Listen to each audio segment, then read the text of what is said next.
What the fuck does this say?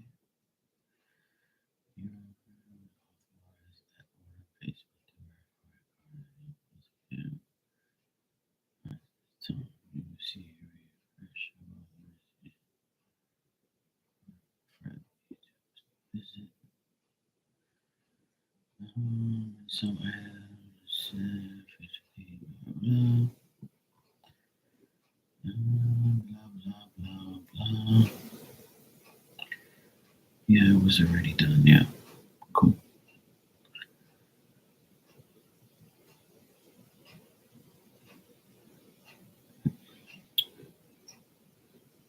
Okay, let me check this. Shit.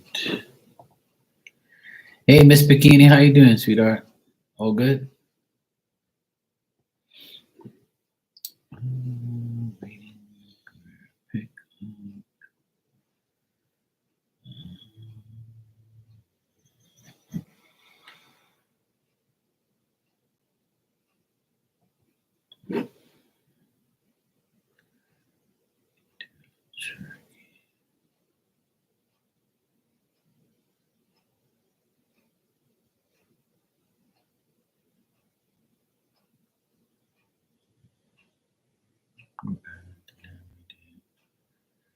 Okay, cool.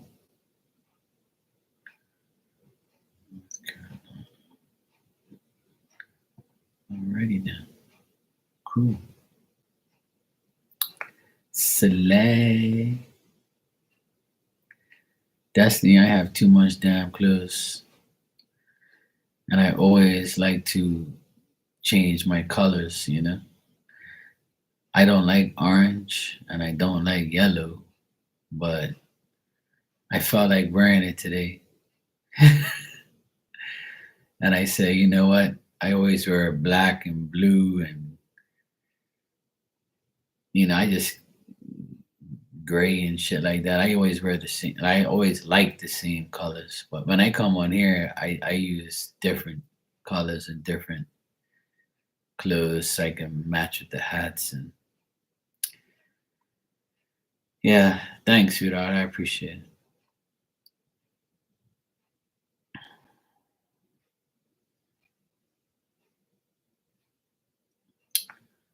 Well, that's good, Miss Bikini.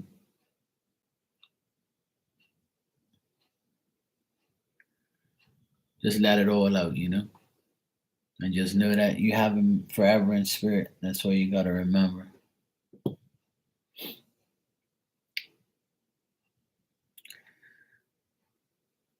Yeah, I got probably every color in the world at all, but I still when you have like a lot of clothes, you're like, fuck, what am I gonna wear next?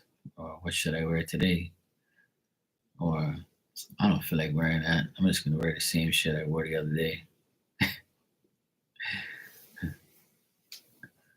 Yeah, exactly, Miss Bikini. That's all. That's the only thing you can do. Like, is just know that you only know what he's worth to you. That's it. It's that simple.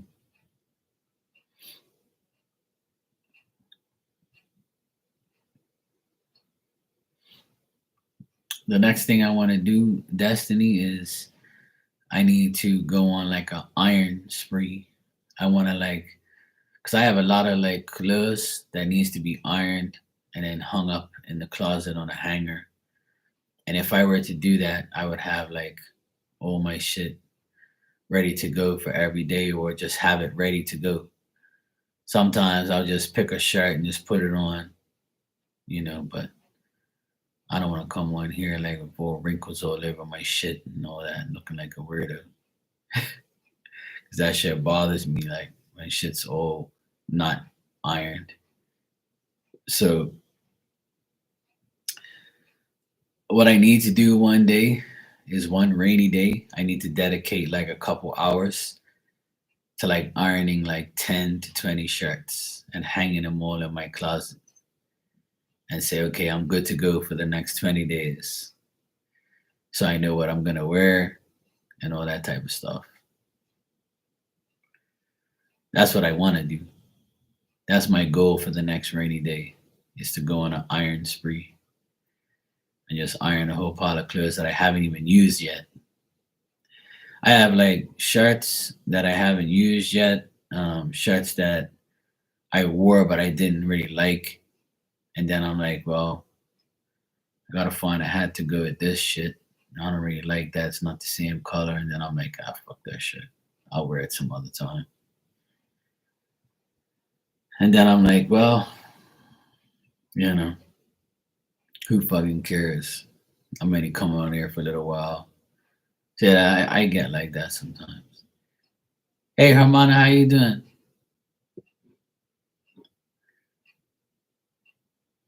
But it's not like a big deal. But yeah.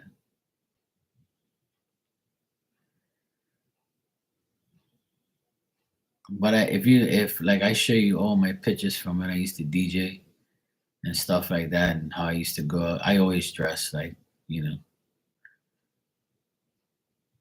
I always try to dress good and look good. That's just me. I'm not a materialistic person, but I like to dress well and have like, you know, matching shit and decent clothes. But I don't have no Gucci or Louis Vuitton and all that fucking Tom Ford fucking shit. I don't have no expensive ass clothes. I don't believe in buying, super name brand bullshit. I'm an Adidas, Nike, you know, regular shit.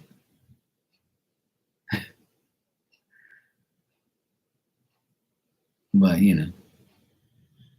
yeah. I always like to look different when I come on here because I think I have like 900 videos in the past. Well, probably almost 1,000 videos I've been in the last 5 years, 6 years. So yeah,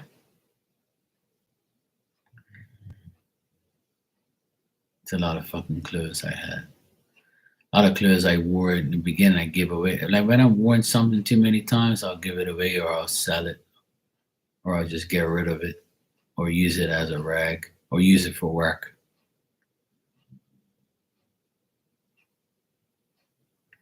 And if I buy a shirt and I don't like it, I'll give it to my brother or my nephews or just like say, yeah, fuck it, I'll use it for work.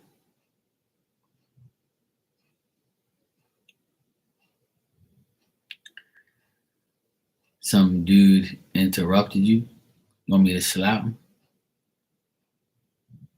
Actually, I don't have to slap him. You know karate. Just chop his ass. Give him a karate chop.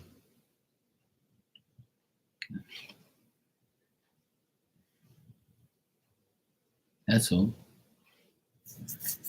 Give him a fucking karate chop. Say, yo, bro, I know I'm a black belt. Don't fuck around, yeah? And as soon as he comes towards you, you give him that chop. Papa! That's it.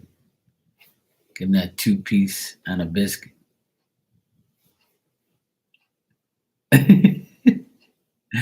And then once he's knocked out, I'll tie him up to the palm tree. It's that simple. I tie him up to the palm tree and leave him there. I'm like, don't fuck around with my harmonic, okay? All right, man, I'm sorry. Too late, bro. I tie you up.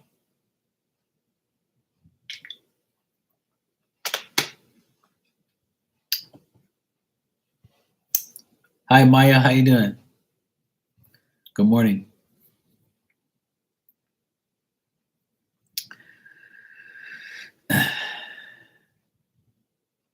Oh, definitely. I'll take it.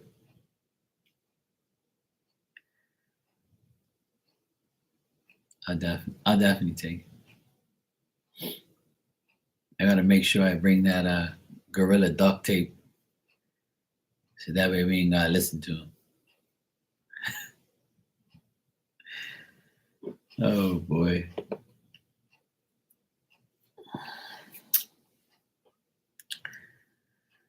Maya, what do you mean it's collective? What are you talking about?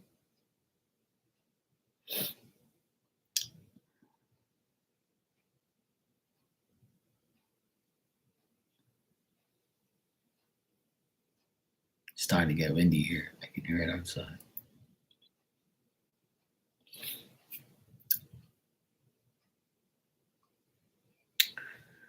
Da, da, da. Can't believe it's Friday already. This week went by so fast.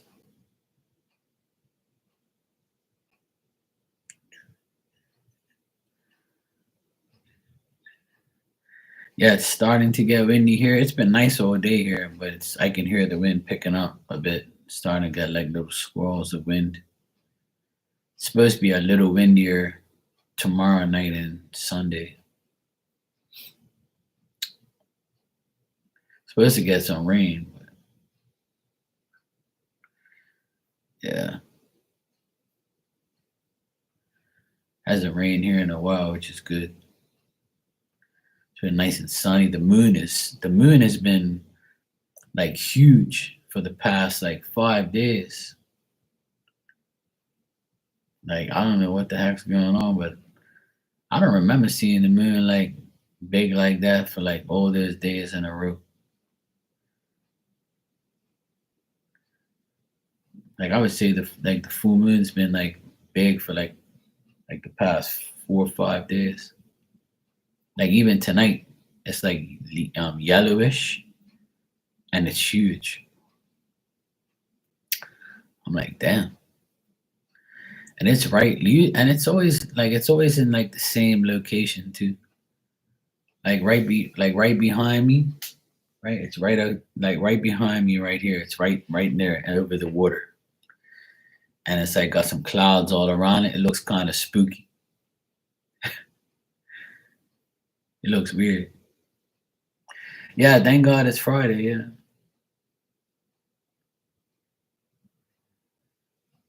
yeah, I know. I don't want it to get hot yet.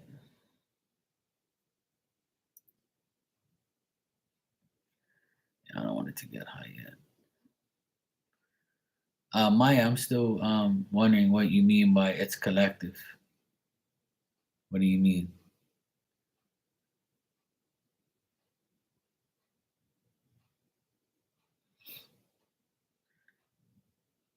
Yeah, the moon is super big again tonight, and it changed colors. It's like it's yellowish today, whereas like 3 days ago it was like really bright white, and now it's like yellowish. Looks kind of weird.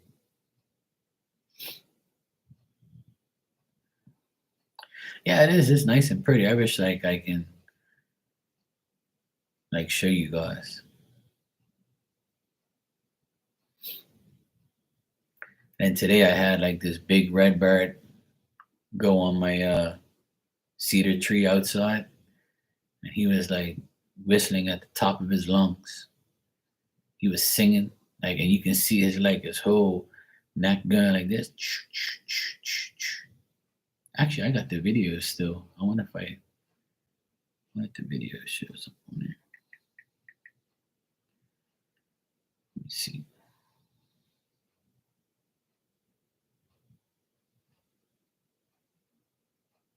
Actually, I got it right here.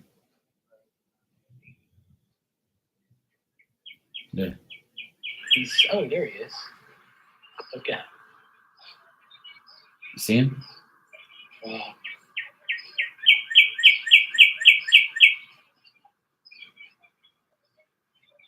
Hey, buddy. Can't make this shit up. You see how like his whole body is like? I want to try and like get it zoomed in. Like he was actually looking at me. Look, see him?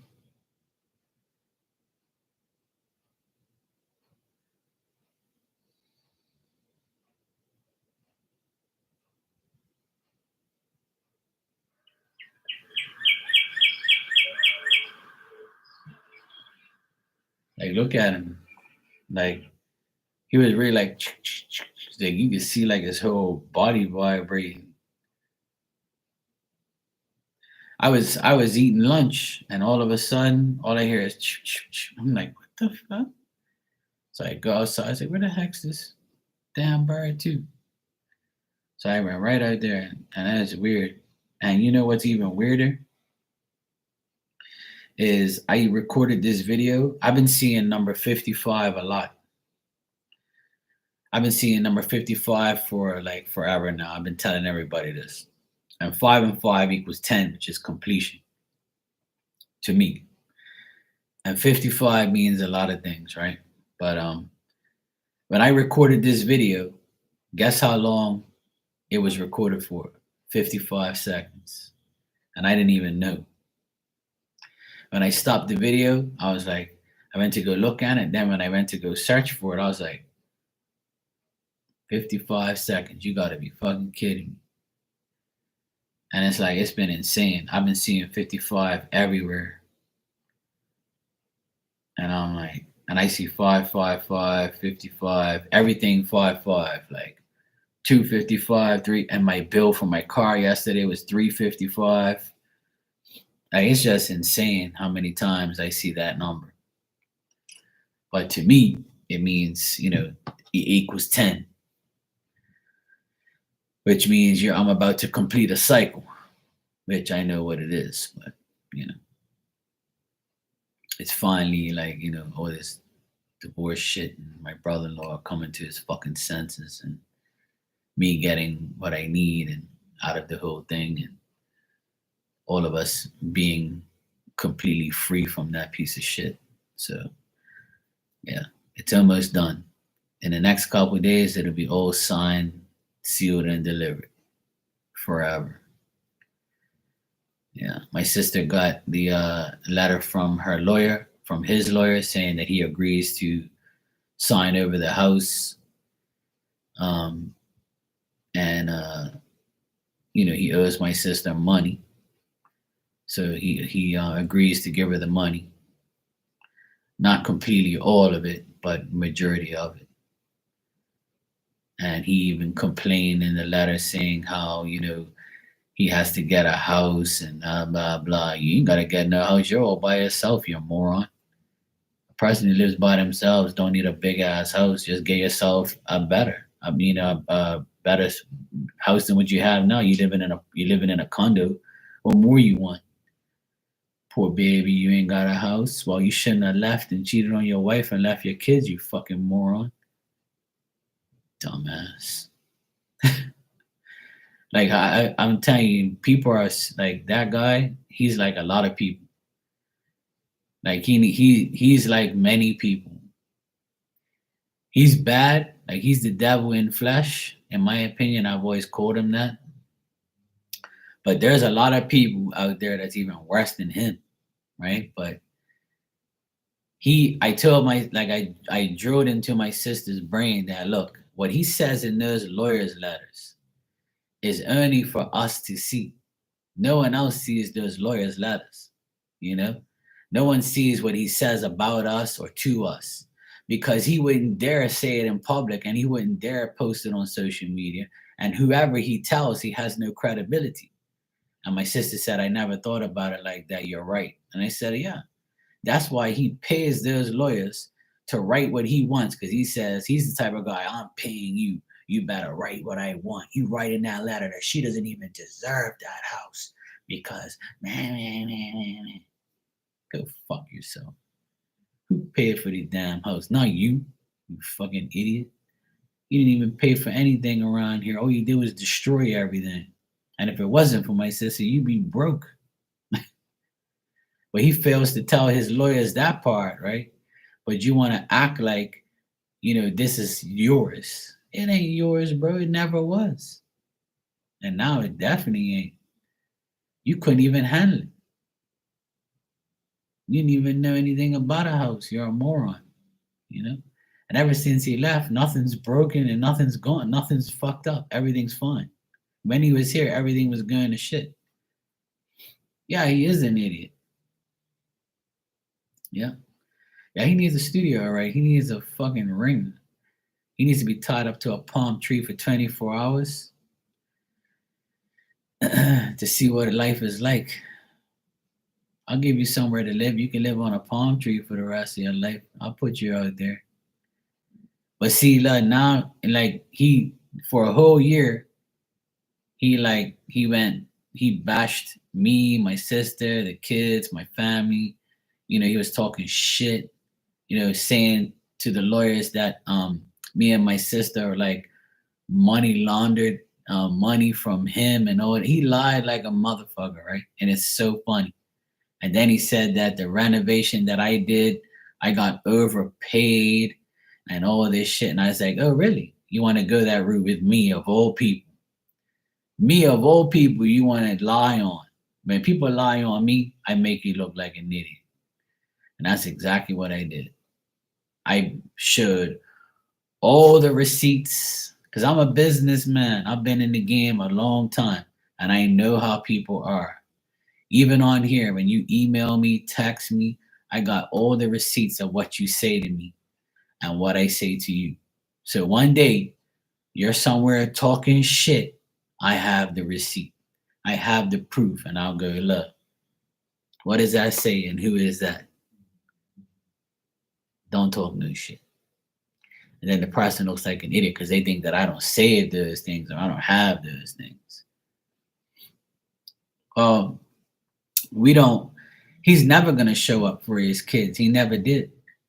The only thing that he does is he pays half of their school and he pays for their phone bills. That's it. He's never paid for them like out of his own pocket. He took from them. He treated them like shit. He didn't do nothing for those kids. The only male father figure those kids have is me. That's it. But he only pays for shit. But see, his mommy gives him money because he ain't got none. He's always been broke. He failed. He had a business that failed.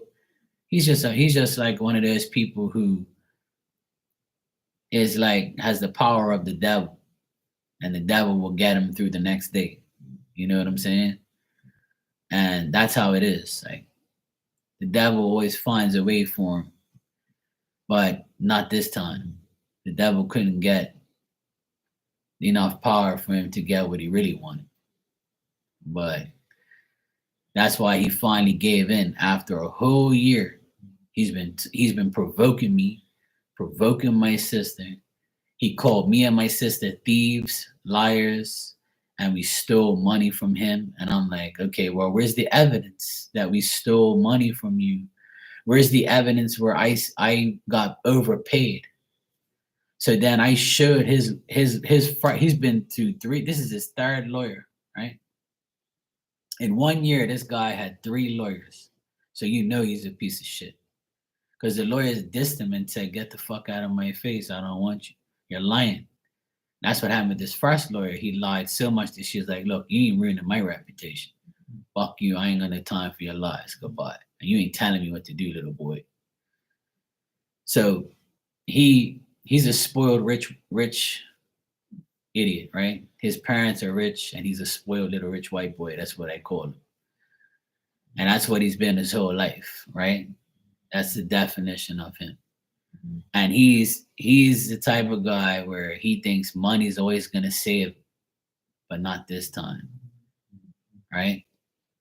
And he ended up losing against my sister because my sister's lawyer reamed him a new ass.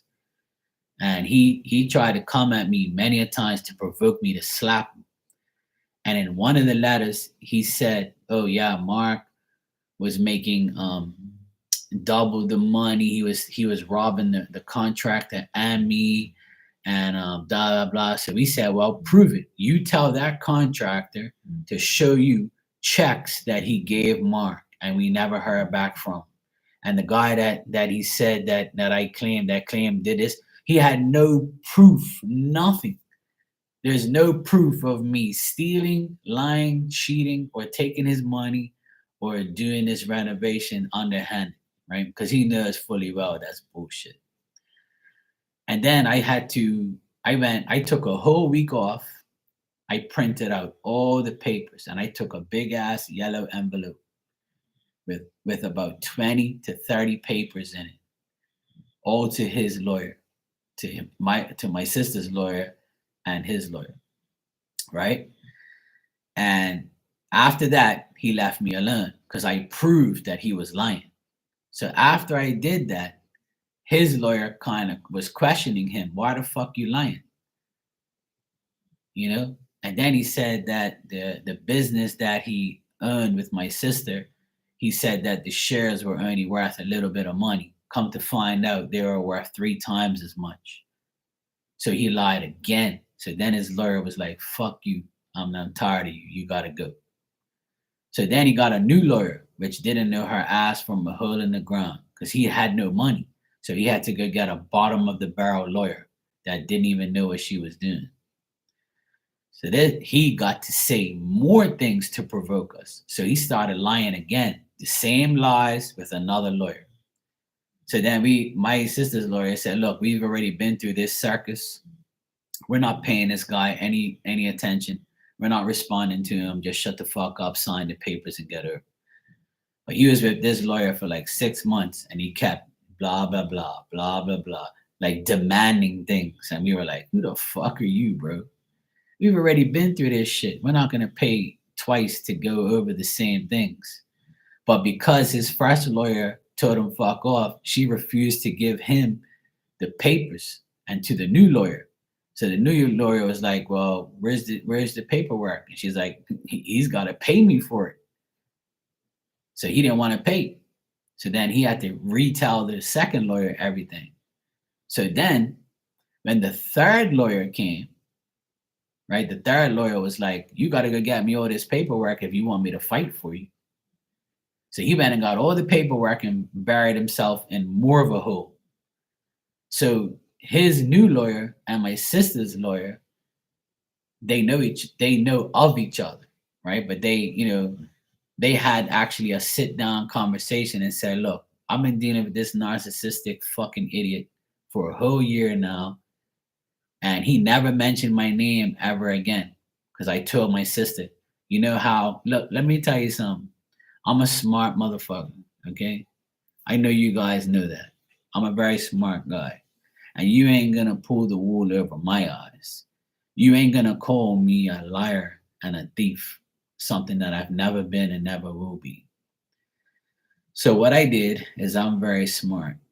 Before he left, right, I took pictures and videos of all the things that he did, that he threw away, all the things that he claimed, but he thought I was never gonna do shit like that.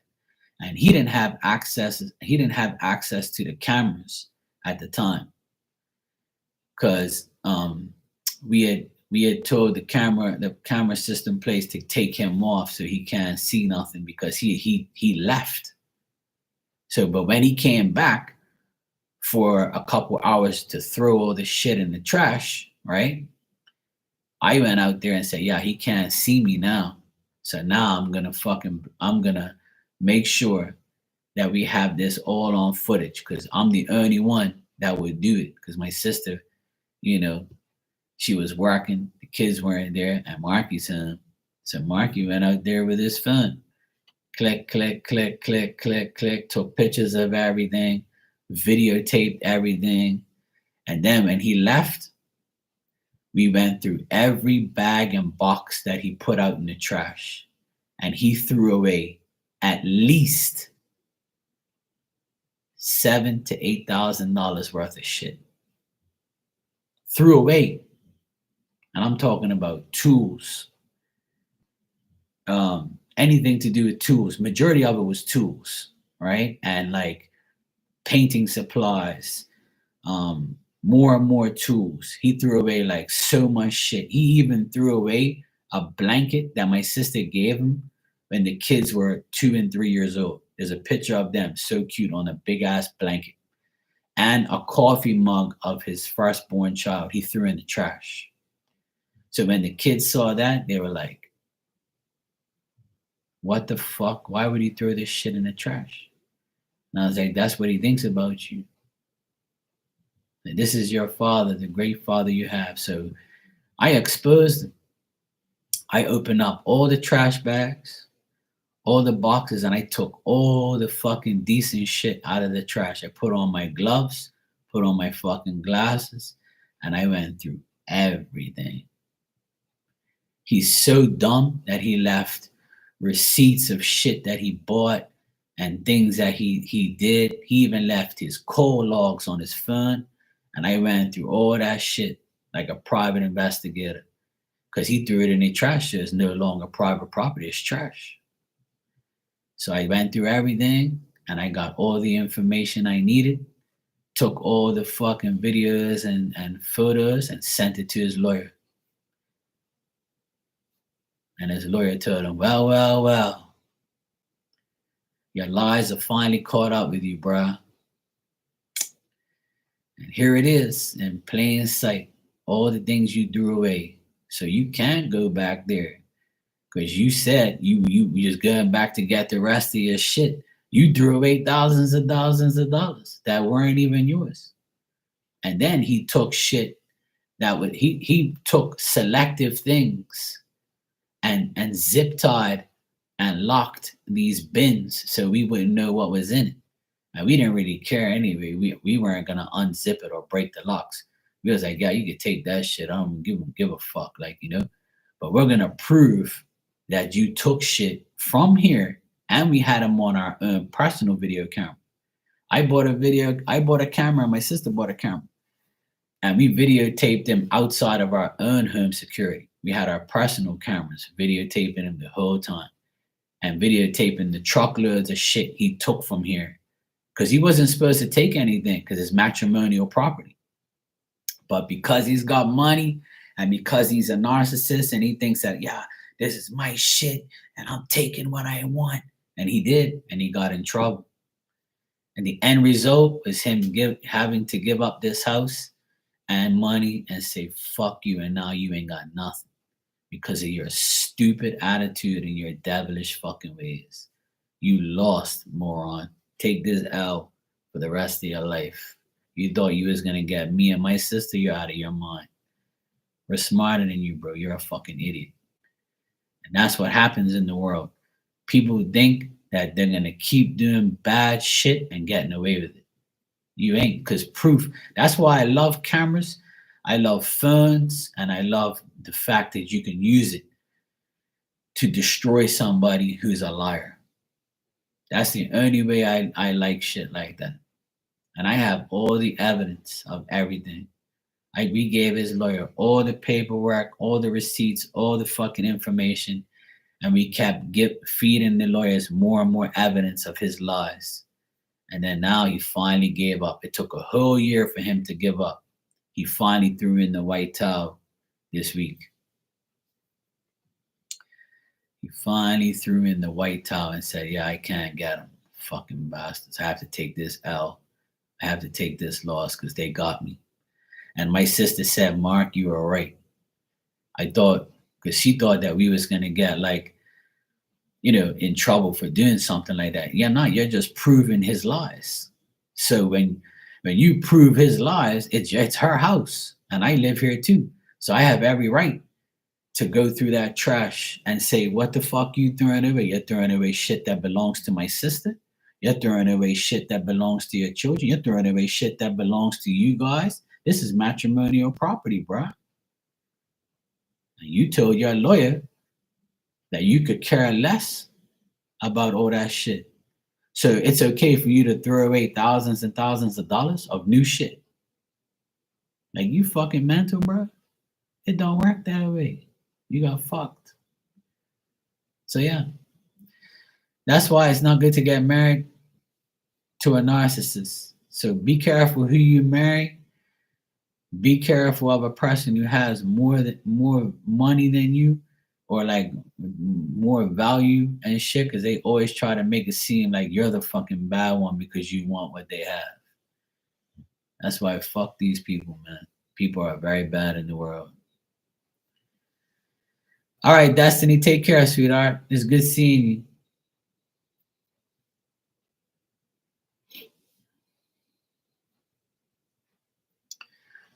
I'm just reading what you said, Destiny. Yeah. Yeah, but that's what people do, Destiny. They anything for money. People are the most that's the devil working through them, is all that money shit. That's why I don't dwell myself on money. It ain't happening. But you know what? When you get money in result of karma and shit like that, it's worth it. It's definitely worth it.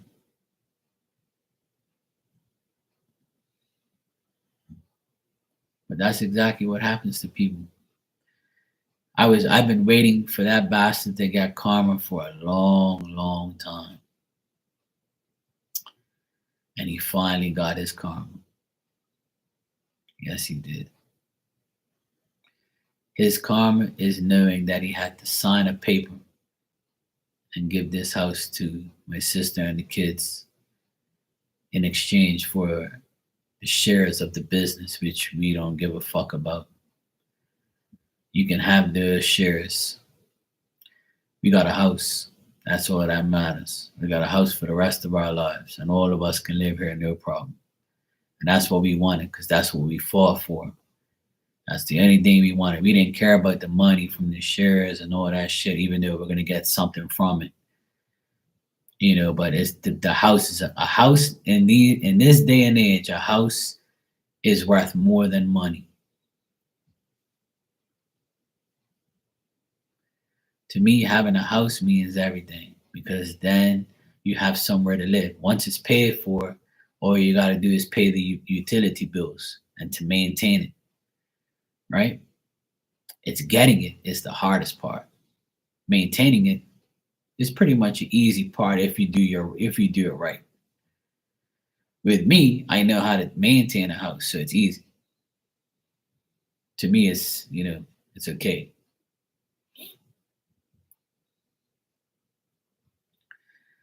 Yeah. There you go. Hey Dan, how you doing, bro? But yeah, see, all he was worried about was getting the shares of the business so he can have more money. But see, all that money, my dad says it the best. You can have $1 million in your hand right now, but if you spend it all in one go, then you're no longer rich. And he's right. And that's exactly how my ex-brother-in-law is. If he had $1 million right now in his account, he will find a way to fuck that money all up within a day or a week. He will find some way to get to spend it on some dumbass shit that's no investment. He's not going to invest the money. He's not going to like put it towards something decent, he's just gonna spend it on dumb shit, like 20 Amazon packages every day, or go buy a fucking boat or some dumb shit that he can't even live on. That's what he would do. And that's what he's done his whole life. He's spent all his money on dumb shit. And that's a lot of people. A lot of people like think that, oh yeah, I got all this money, I'm gonna go spend it on dumb shit. Why don't you invest it into a house somewhere you so that way you ain't gotta worry about where you live for the rest of your life. People just don't get it. But that's him. That's his life. That's the life he lives. Always fucked up. But I'm very proud of myself and my sister and my nephews for not reacting to him and not giving him our energy. Like, and if I didn't like emphasize that every day or every time he said something stupid, like he drove me crazy. Like there was times where I wanted to get on my car and go to where he is and fucking beat the shit out of him. And like literally like kidnap his ass and throw him in the back of my van and do the things I joke about. That's how I felt many times.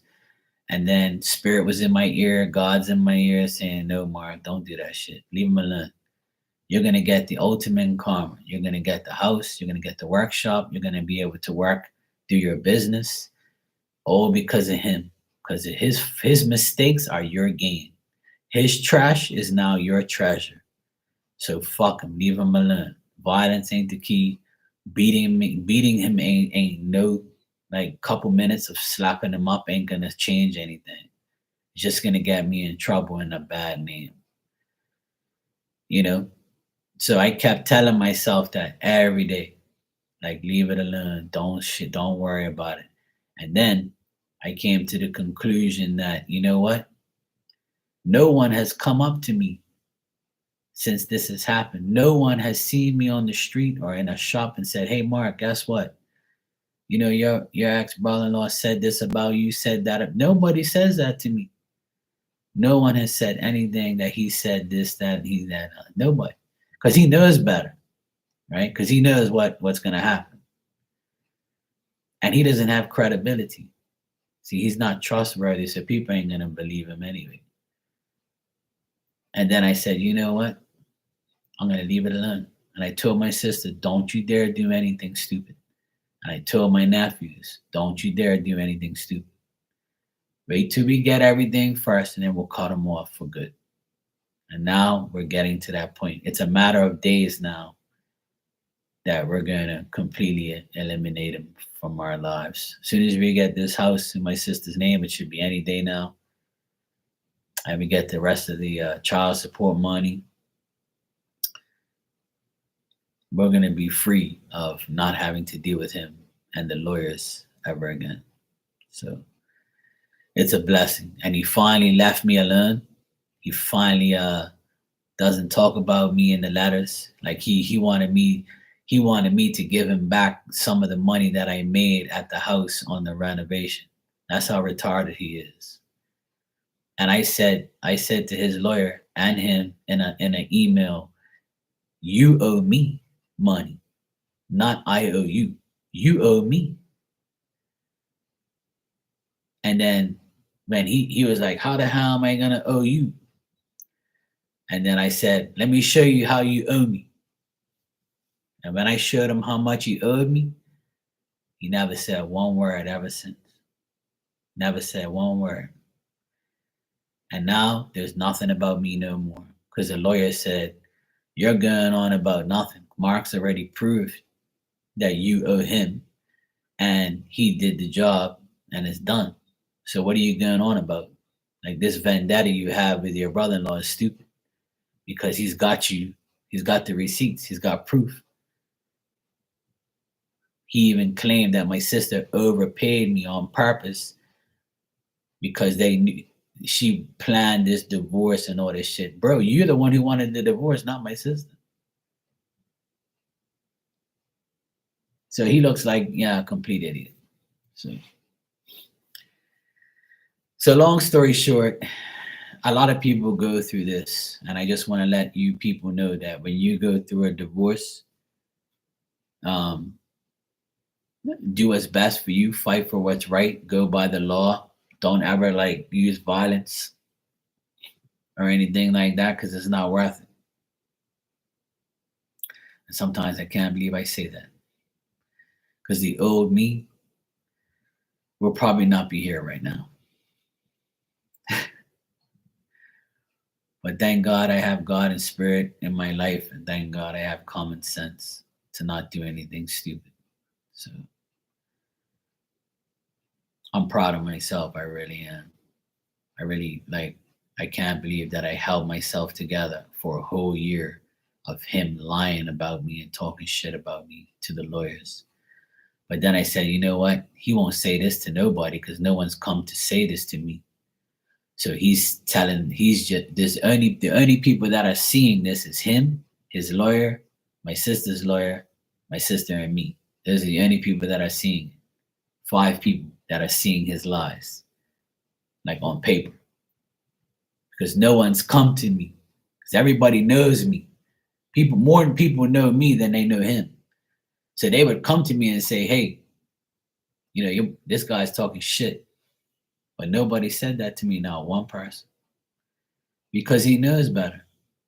And even if he lied, even if he says something to somebody, they're not going to come to me and say, hey, look, he said this about you. Because they know it's a lie. Because they know how I am and who I am. I don't have that like reputation. So he knew he was fucked all around. So what he did, he tried to provoke me by saying lies in the lawyer's letter.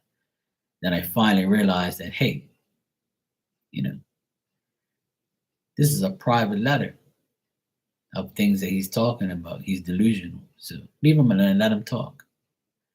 He's like a little chihuahua that barks at your ankles and you can kick him away. That's what he reminds me of.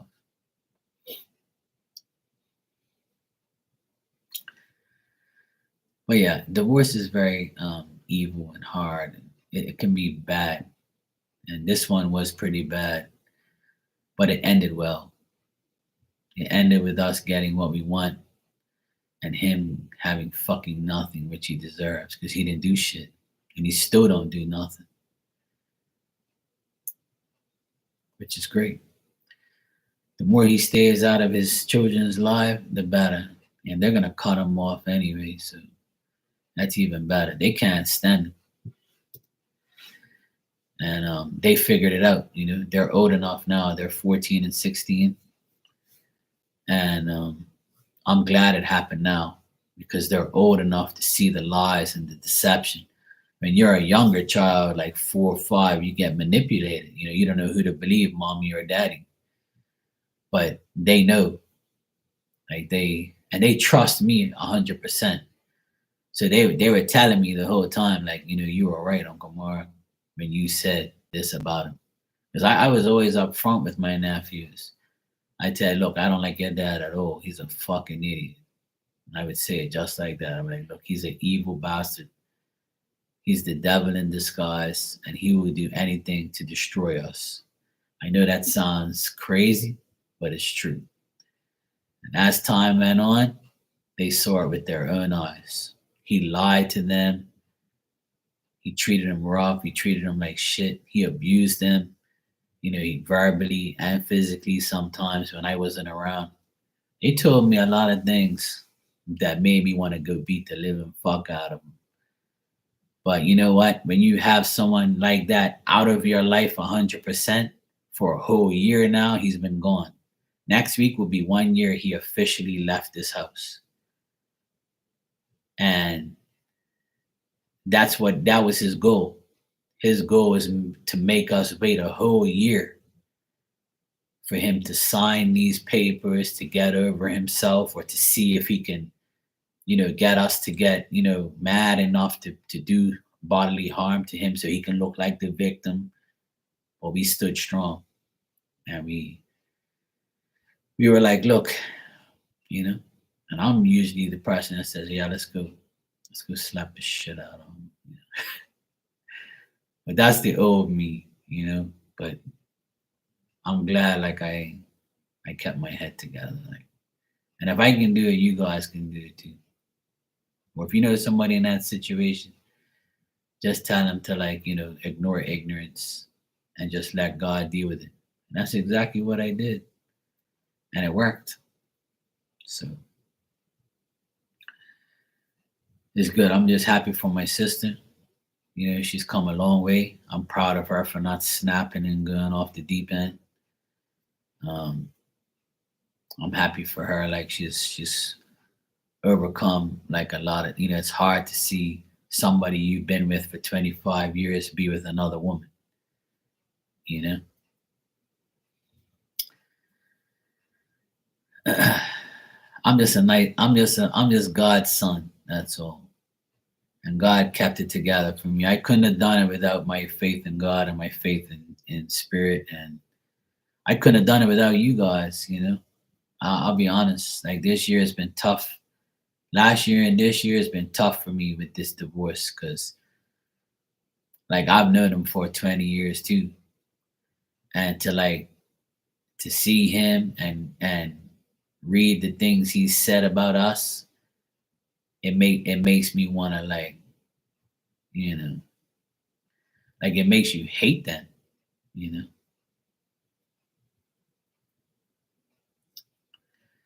Yeah, Oda, I'm glad too, and I'm glad it all worked out. I'm just glad it worked, and my sister, she her whole life changed this last year. And she ended up getting the last laugh, literally. I can't believe it. I honestly, when I sit back and I'm by myself sometimes, and I just say to myself, what the fuck just happened? What the fuck just really happened this past 12 months? Like, what the hell just happened? And as you see, like, a whole year would just go right like that. Like, last year this time, I wanted to kill him, you know? And I said, I can't kill him, Mark. You're gonna go to jail. You're gonna get in trouble. You can't be this example for these children. You know, my mom needs me, my dad needs me, my sister needs me. My sister begged me not to beat the shit out of him. And it was hard not to, because of what the things he was doing to my sister and to those boys and to me. Then I said, you know what? It's all gonna work out, Mark. Don't worry. It always does. The truth always reveals itself. I said he's not gonna win. Money's not gonna save him. And I said, if I believe deep down inside that God's gonna make this all work out, then that's what's gonna happen. And that's exactly what happened.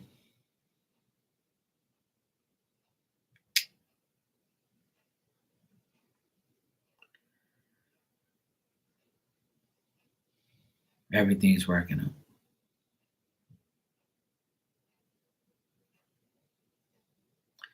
But deep down inside, I still don't understand how you can disrespect your wife and kids and just act like they're nothing. I just don't get that. Like, what person does that? And then I said to myself, well, a person that does that is a person with no love in their heart, a person that has the devil inside of them. And I always said that he was the devil alive, and that's who he is.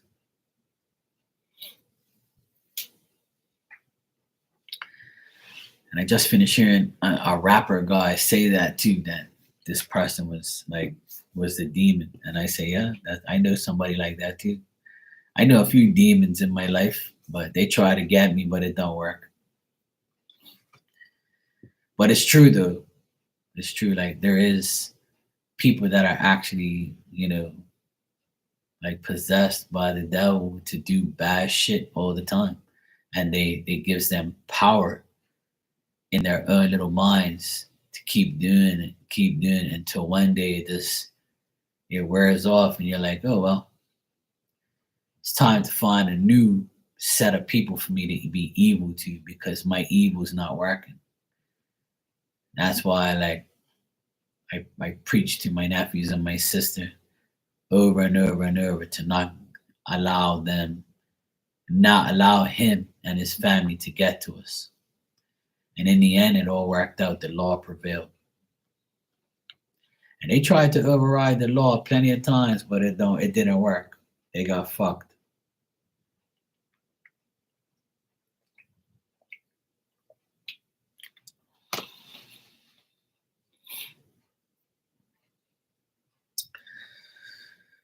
So that saying, what goes around comes around. It actually happened again. And on that note, I'm going to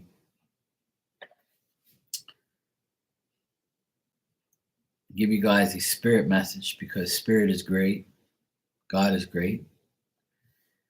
And I keep telling people over and over for years now that any spirit knows what's going on. And I'm going to get a postcard for all of you from Spirit. It's one of my favorite decks. Because I need one too.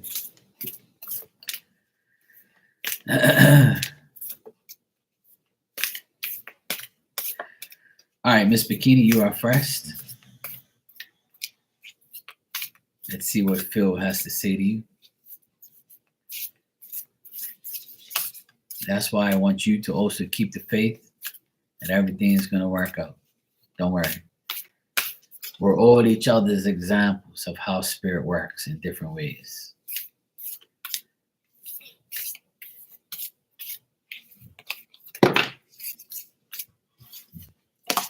All right, one from Miss Bikini, Tanya.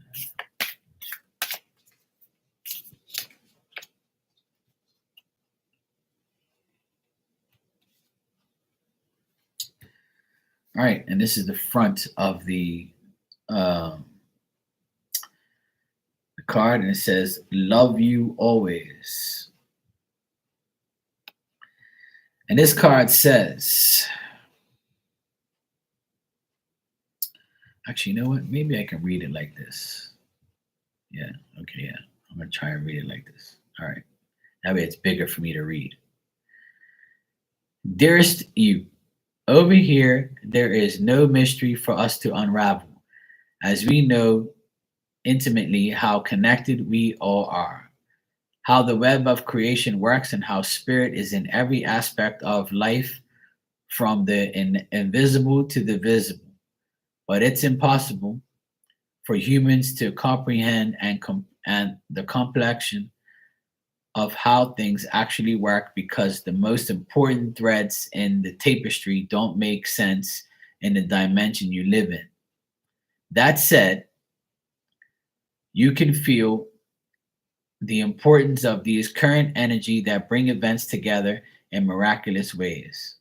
You can't understand with your mind, but you can know with your heart and soul. Trust that even though you don't know how or what or the why, we do. Surrender to the mystery and have faith that the unseen world is watching you with loving eyes and spirit weaving your life's mysterious and beautiful tapestry in glorious technicolor.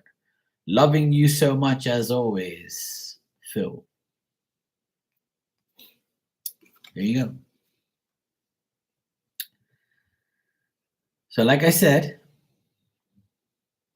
this pretty much sums up that you don't know because you're not a spirit, but he knows now how complex it is to be a spirit, you know? So he wants you to know that he's going to, weave his way through and make things right and make things, good for you, you know? Even though he's invisible, he's going to make himself visible to you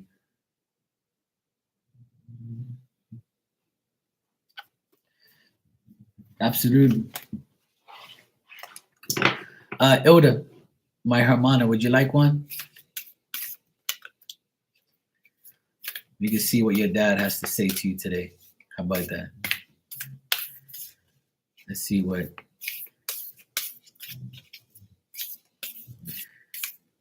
Let's see what Pops has got to say. You're welcome, Miss Bikini, anytime, sweetheart.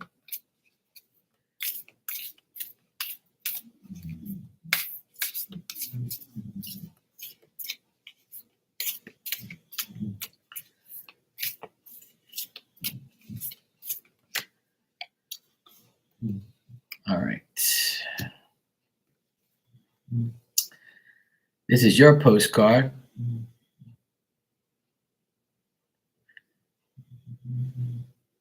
And I don't know. Trying to read what that says. Your love.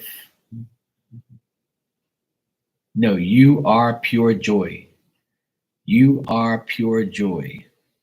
That's what that says. And this is your message, Hermana. It says, Dear Hermana, dear Ilda, now is one of those times you're being asked to add some distance and take a step back and do nothing but observe. Don't worry about how long it would take to regroup. Just know it's temporary and actually an opportunity to take a breath, slow down, and look on how far you've come. Decisions for the highest good are made when you have clarity, which comes from being open to information from both the intellect and the intuition. When you step into the role of the observer, it's as if you turn on a switch that allows your soul to be a central part of your information gathering and decision making process. In this way, you can approach things from a more neutral and non judgmental place. We know you'll make the right choice. Trust us when we say now is not the time to get too close to the fray. Step back now. You will be glad you did. Love you. There you go. Your message from Dad. He loves you, but he needs you to step back and observe while he makes things happen.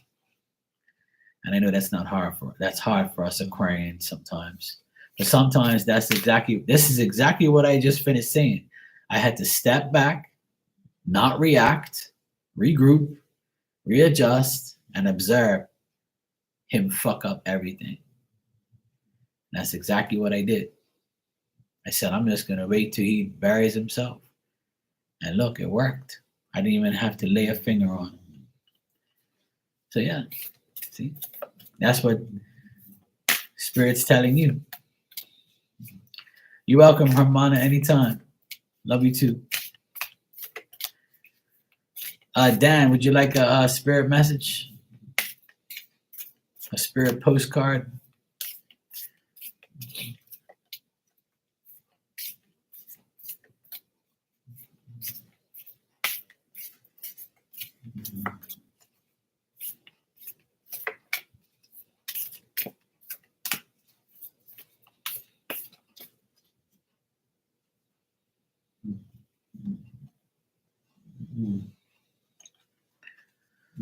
Okay.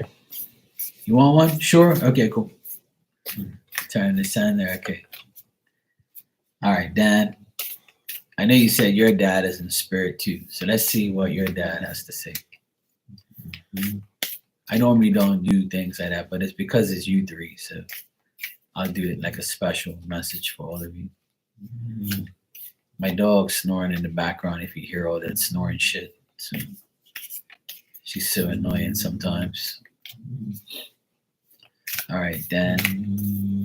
Dan's dad, what you have to say to us, please?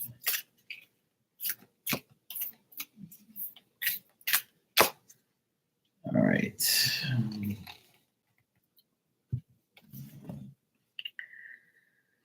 All right, your card says with love.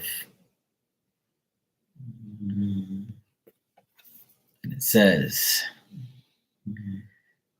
Dear Dan, Selfless giving is in elixir. What the heck does that say? Is an elixir so sweet, and I think I'm saying that right. Elixir is so sweet that life giving and amazing that it should be customary for everyday living. Right now, generosity is being asked of you. Let go of a debt, realize an obligation, or do a solid kindness to someone for no other reason than to act as an exercise of the heart.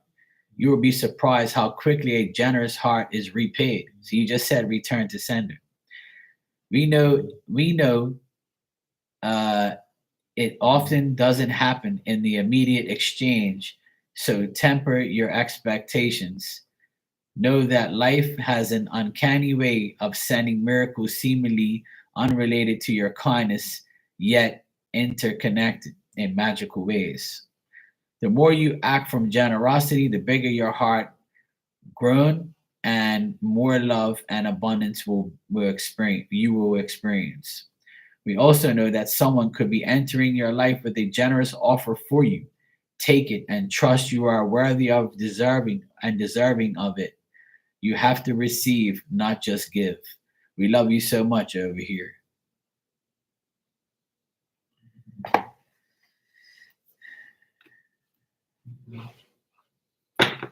There you go. So continue to be a good person and good shit will come back to you. Might not be right away, but you'll be surprised when it does. And ain't that true? Just keep being a humble lion, okay? You're welcome, Dan. All right, let me see what I got here.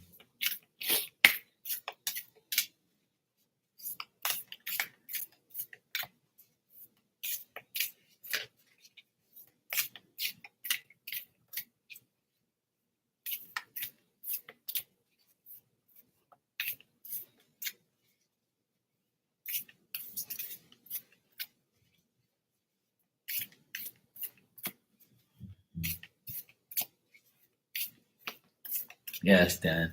I'll make sure. I got you.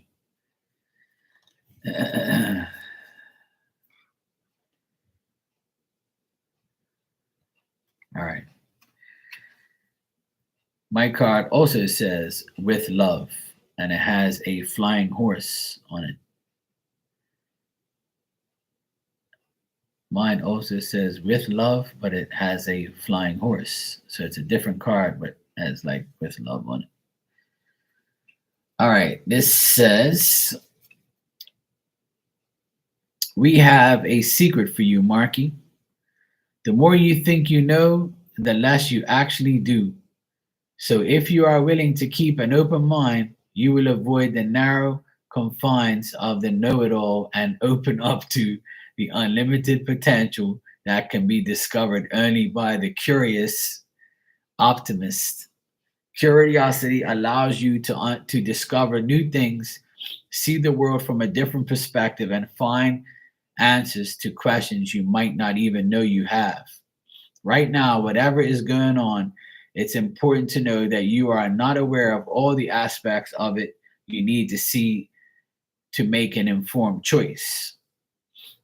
Um, you might be projecting a story that isn't totally true. So moving forward, your mantra could be I don't know or that's interesting as you keep your mind and heart open to new experiences as a richer existence overall. All of us here over here want you to be all you can be. We are cheering you on, Marky. Can you hear us? You're damn right I can fucking hear you. I hear you every day. You said, don't fuck around, Mark. Just just don't say you know it all the time, you fucking Aquarius. Oh shit. You can't make this shit up. Hey girly Sunday, how you doing? Oh yeah, definitely. They're definitely accurate, cool cards. It makes me laugh. That's why I bring them out tonight.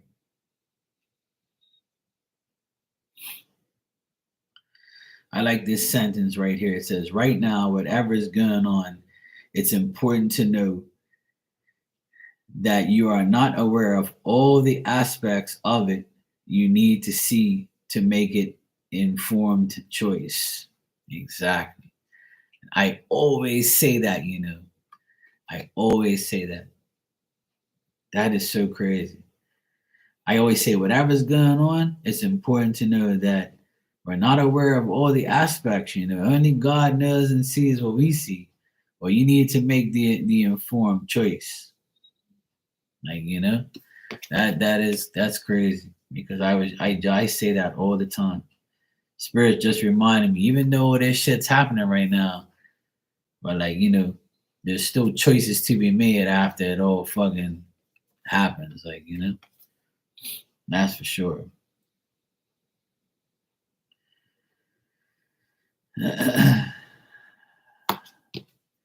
Now they always tell me this, you know, they say we have a secret for you.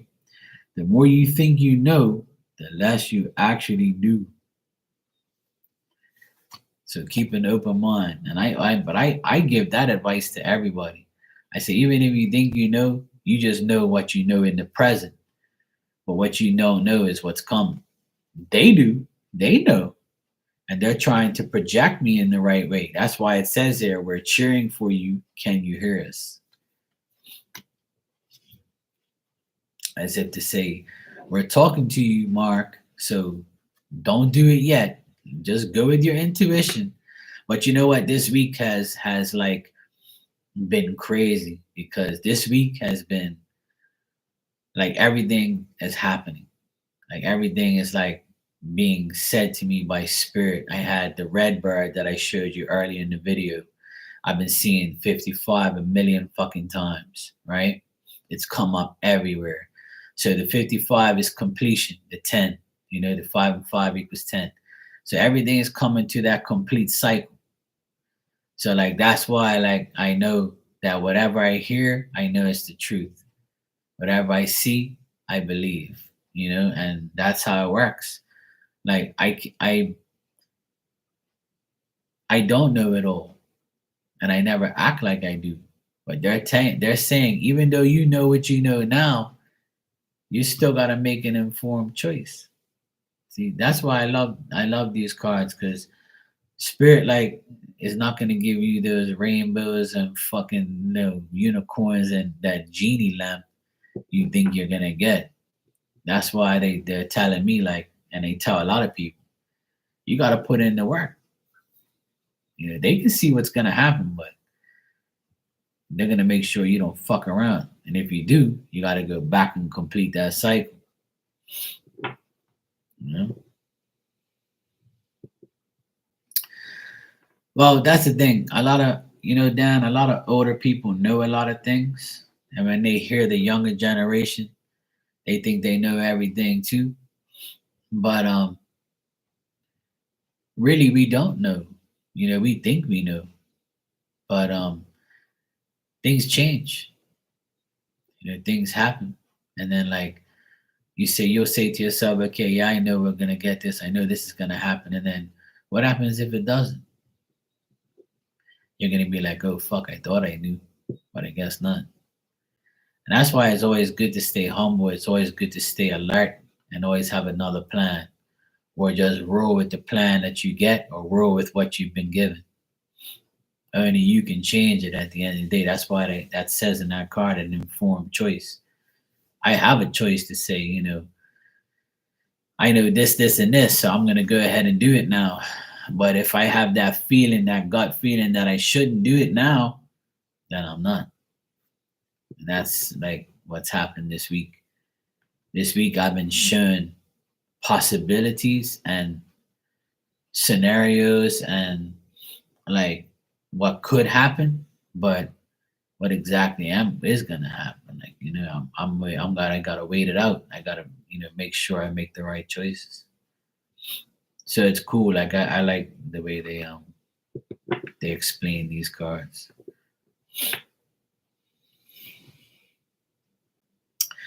Yeah, I mean, a lot of people, like everybody, a lot of people would say to me that I think I know everything. I don't.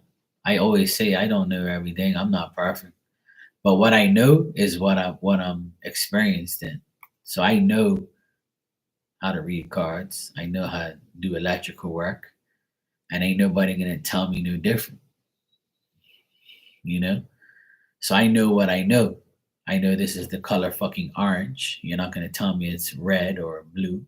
It's fucking orange. So I know what I know. And if I know that you're wrong, I'm gonna tell you you're fucking wrong. But you're not gonna listen anyway because you're stubborn. And Aquarius is know everything. You just gotta get over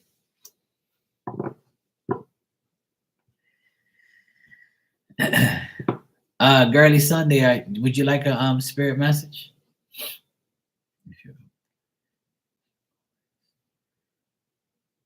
Yeah, see. Your wife's in Aquarius. She knows. She knows everything. She taught you everything you know, Dan. Just admit it. I haven't done any things. Oh, you were raised by a Virgo. That's like that's good. Virgos are great. I love Virgos, to be honest. My moon is in Virgo, so but I have so many Virgo friends. I love Virgos. They mean I don't have any Virgos that I don't like. But if I do, I'll let you know. But yeah, I love Virgo people. They're cool.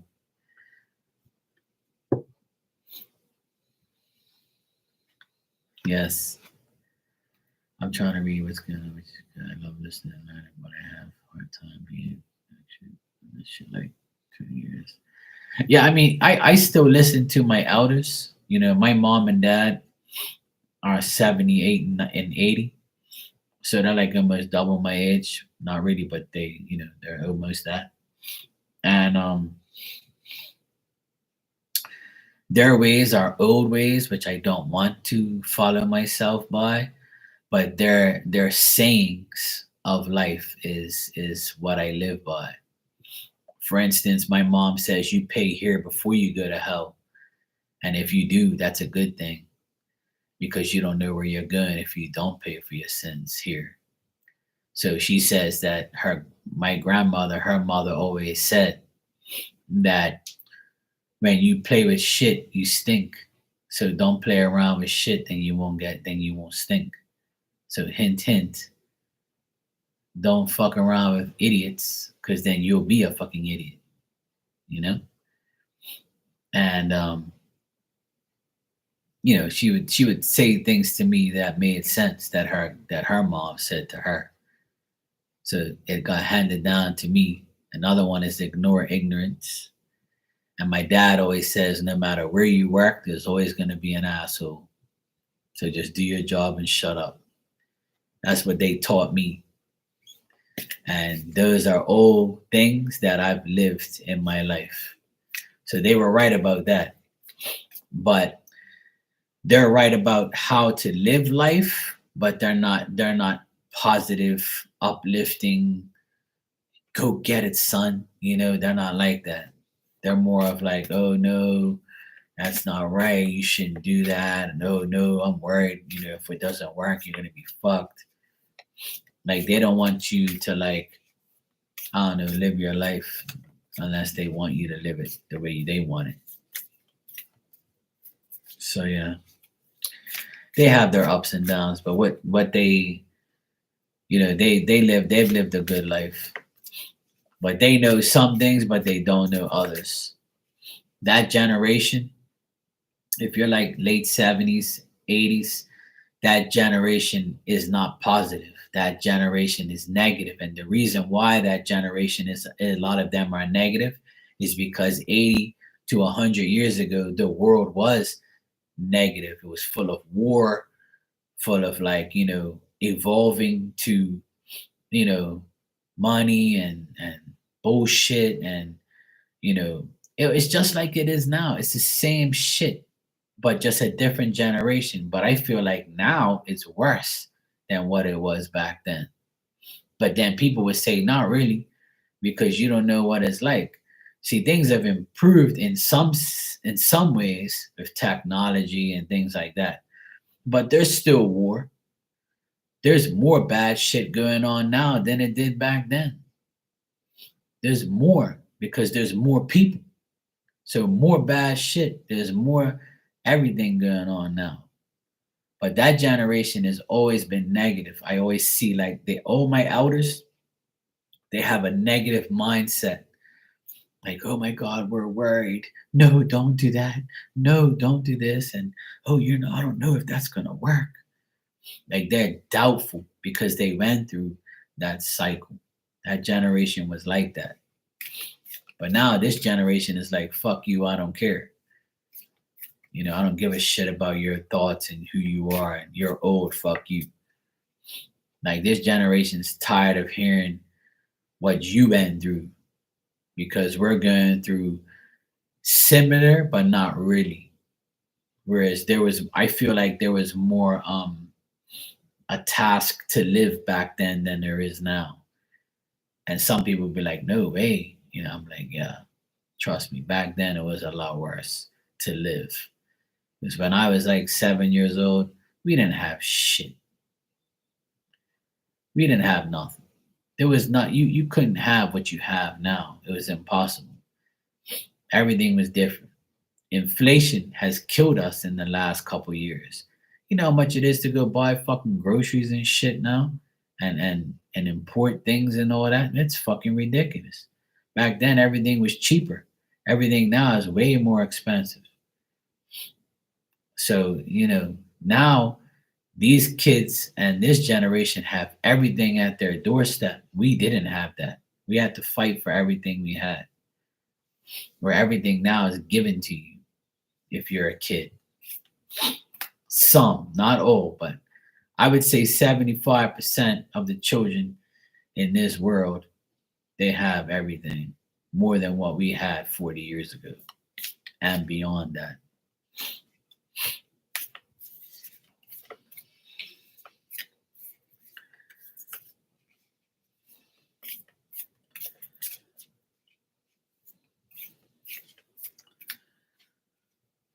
Yeah, exactly. Right. Yeah. There was no such thing as shit was just given to you like that unless you were lucky and there was only a selected few people that had certain things. When I was growing up, there was no like I didn't know of any rich people. I didn't know of people who had like so I like there was rich people, but there was very select few of them. Even when I went to school, like everybody was like wearing the same shit. No one really had like what these kids have today. Like when I went to school, we had to polish our shoes. We had to wear a tie. You know, um, we only had two pairs of shorts and two shirts, one tie, two pairs of socks. We had gym sneakers that we had to use at home. Afterwards, we had to bring them back home. Like, who the fuck are you talking to? You mofos have shoes for every different day. Like I just said in the beginning of my life, I got a shirt for every day of the year, and a hat, and underwear, and fucking socks. I have too much. I was telling Destiny earlier, I have too much fucking clothes. Back then, I didn't have that. That's why I have it now. Because back then, I wore the same shit every day, and I wore shit that belonged to my brother and everybody else. Are you fucking kidding me? Of course, it's way better now. You fucking tell me. And some of these mofos are complaining. You fucking crazy? No way. Yeah, you grew up on beans and rice and powdered milk. Yeah, exactly. Yeah, my mom had that carnation's milk. Yeah, yeah,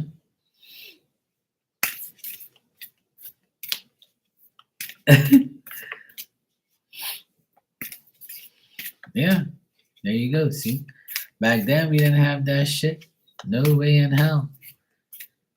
And you guys are older than me, so you know what I'm talking about.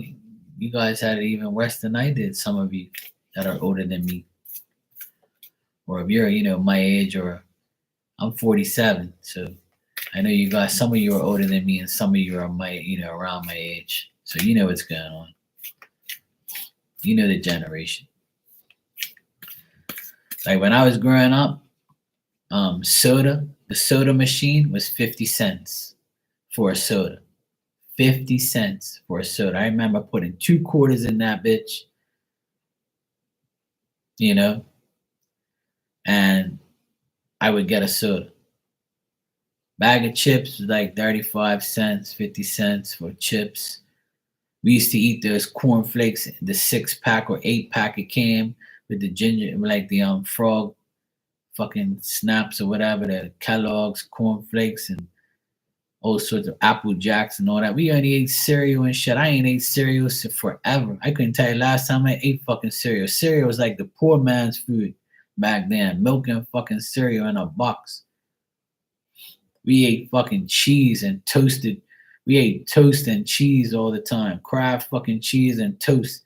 We'd eat tuna fish sandwich. You know what I took to school every day? A snack pack. Like those chocolate snack packs, the little small little plastic fucking thing. You peeled the thing off, and you had my mom used to give us a plastic spoon. That was my snack. And then I had a tuna fish sandwich with a bag of chips. And then she would give us a thermos with some like water or soda in it, or the school had a soda machine, and we would be aligned there, and the sodas were only 35 cents or 50 cents, I think it was, when I was like in kindergarten or fucking. And then we had milk. You had to pay like a fee to get like chocolate milk or whatever like that. Man, and my mom used to wrap up a soda in tinfoil to keep it cold, because we didn't have like these cups that you have now, these fucking Yeti cups and fucking Stanley cups with these fucking lids on it. We didn't have none of that fucking shit. My nephews take water bottles to school that keep the water all fucking cold and shit the whole time. We didn't have that shit. Nobody had that shit. We didn't have no fancy water bottles back then. Are you crazy? No way. And we had water fountains where we press that button, put our mouth there, and we could get a plastic cup and get some water, because we couldn't afford to bring fucking juice and shit. And we used to have juice boxes and shit. Poke that bitch with the straw. I told my nephews, you guys don't even know what the fuck life is. And then the people that are older than me say, you don't know what life is, because we didn't even have that shit. And I'm like, all right, calm down. It's my turn to talk about my time, my generation. But yeah, that's exactly what we went through. Damn, I wish he was 46.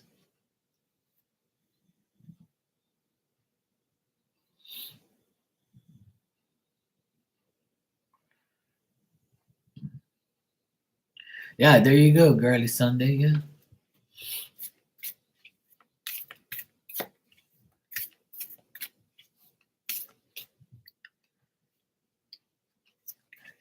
All right, Girly Sunday, let me get you a message.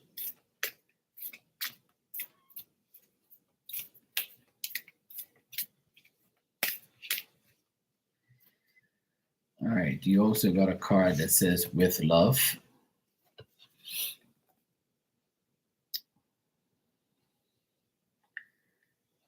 Okay, Dan.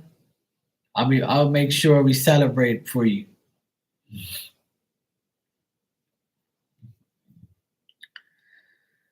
All right.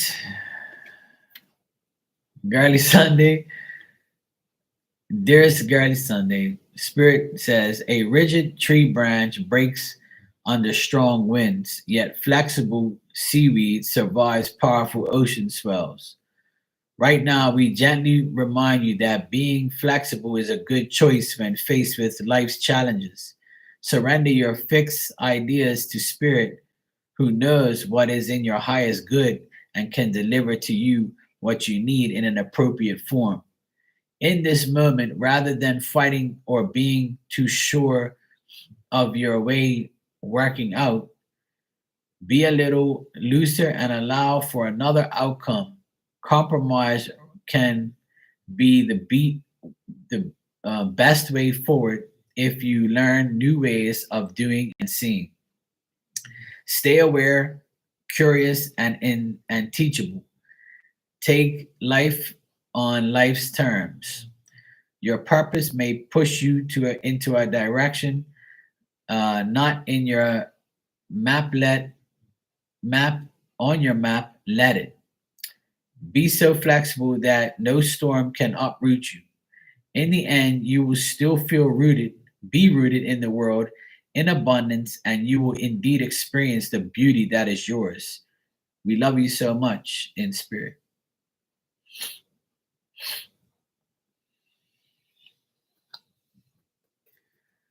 Okay, I'll do that, Dan. You know what my mom said? Speaking of diapers, my mom said that when I was born, right, 47 wonderful years ago, that she still like diapers. The diapers were still the cloth diapers with the pin, right? Is it a bobby pin? I don't know, or like one of those little pins, like the pins that you lock. But she says that we still had back then. She says I was the last one that had because my sister was right after me, like I'm 4 years older than my sister. So like I would say 40 years ago the diapers actually came out, you know? I guess that's right. I'm not sure. But they had like, the cloth diapers where you had to wash them and you had to put the little pin on 'em. So like that, and she says diapers was expensive, so she used those those cloth diapers for the longest time, like the pins and shit. And I remember that too. Like there's pictures of us with that shit. So yeah, that's it's a generation to think about. Bleach buckets. Yeah.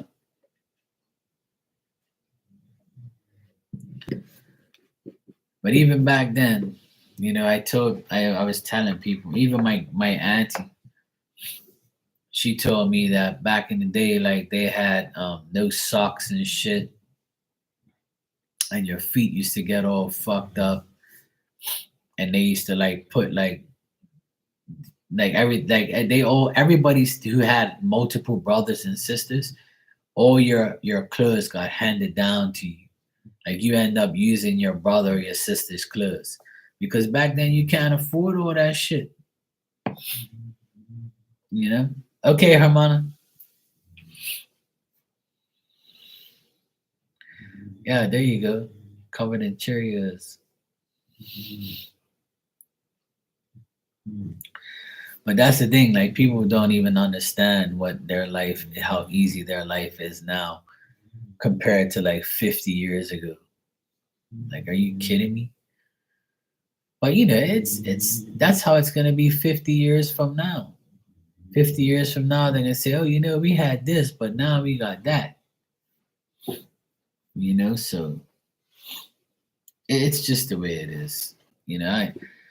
I know we all compare each other's generation, but living in this world right now, I say to myself, what the fuck? And today, I remember I tell you guys like we're getting this inheritance, and I have like there's like 12 people that's getting it.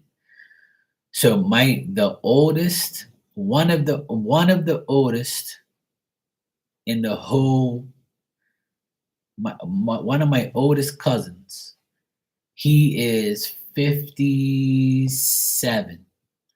He's 57. He's the oldest because my brother is 55 and he's like 2 years older than my brother. And then there's Maria and the other.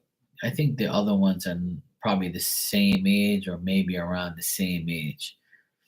But I know he's the oldest. He's one of the oldest. He's 57, and he said that he doesn't have a computer and he doesn't have an email. So the lawyer has to send him the letter through mail to his address. But then he said, "Look, if you don't want to do that, you can send the email to my sister." That's what he said. Because he's 57, he doesn't have a computer, he doesn't know how to work a computer, and he doesn't even know what a fucking email is.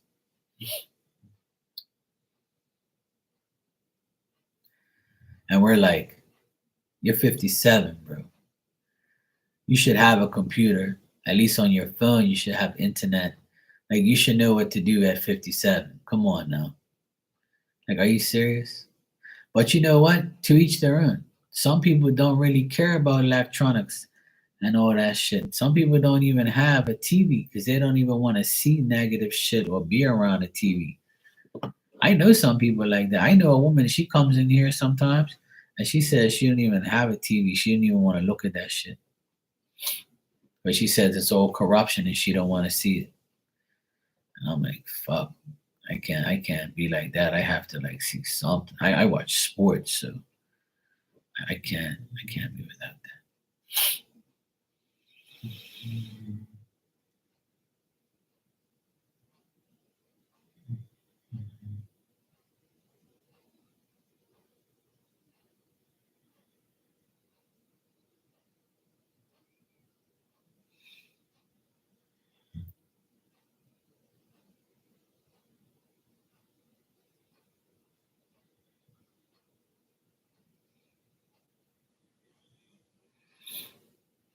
All right.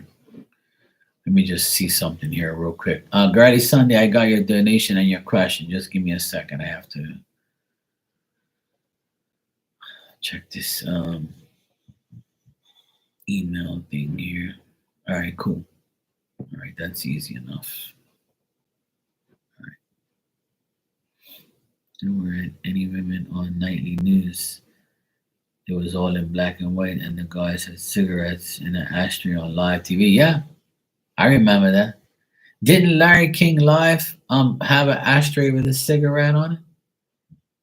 I could swear he did, because Larry King Live, that guy, he's been on TV for like 60 years or 50 years or something like that, or more than that. And you guys know who Larry King Live is, because I remember seeing that guy smoke cigarettes on TV. I swear he did. Or it was another guy like him. I think it was him, you know. I think he used to smoke live on TV back in the day. And there was that other guy that had the bushy brown hair. He was smoking on TV. I remember that shit. One thing I'm so grateful for is they changed the law here where you can't smoke in the club and all that shit. You gotta go outside. That's the best thing. I used to come home stinking of cigarettes. It was so disgusting. Even though I smoked cigarettes back then. Not anymore, thank you. I can't away from the news and bullshit. Yeah, exactly. He had his heart rewired from smoking. Yeah, that's what I thought. 'Cause I remember seeing him back. Hey, Oda, welcome back, sweetheart. I remember seeing Larry King Live smoke cigarettes on TV way, way back. Yeah, yeah, there you go. The Johnny Carson. Yeah, that's the guy. That's the other guy. I can't remember. It was the Johnny Carson show? Yep. Yeah, yeah, yeah. I remember. Now they do it on podcasts. They smoke weed on podcasts and talk shit on, drink on podcasts and shit like that. It's the same shit now, you know? The Gong Show. Oh shit. Yeah, they do it now. There's a show that I watch now. It's called All the Smoke. It's like two basketball idiots talking, and they smoke weed on there and talk shit. Then it's got the other show where they have shots all the time. I can't remember. I guess there's a whole pot of podcasts out there like that now.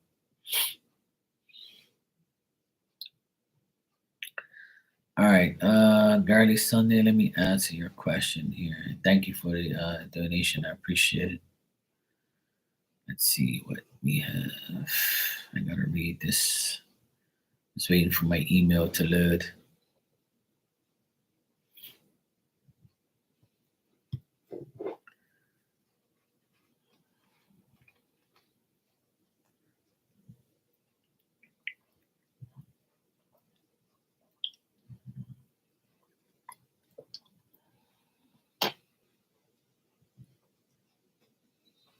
All right, let me check. You and the Libra guy. All right, cool. Let me check.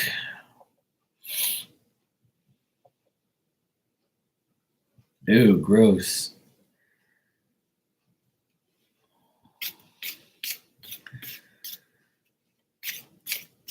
Oh yeah, definitely. Because it was a norm, it was the norm. It was the normal thing to happen. You know,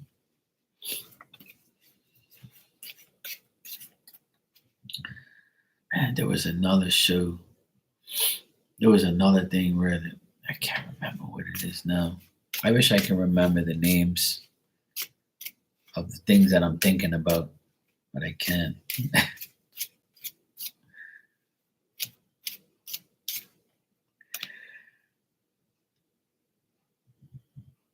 Excuse me. Yeah, Hollywood Squares. I remember that. Oh my God. I remember that show, that game thing, whatever it's called. Yeah, Hollywood Squares. Yeah,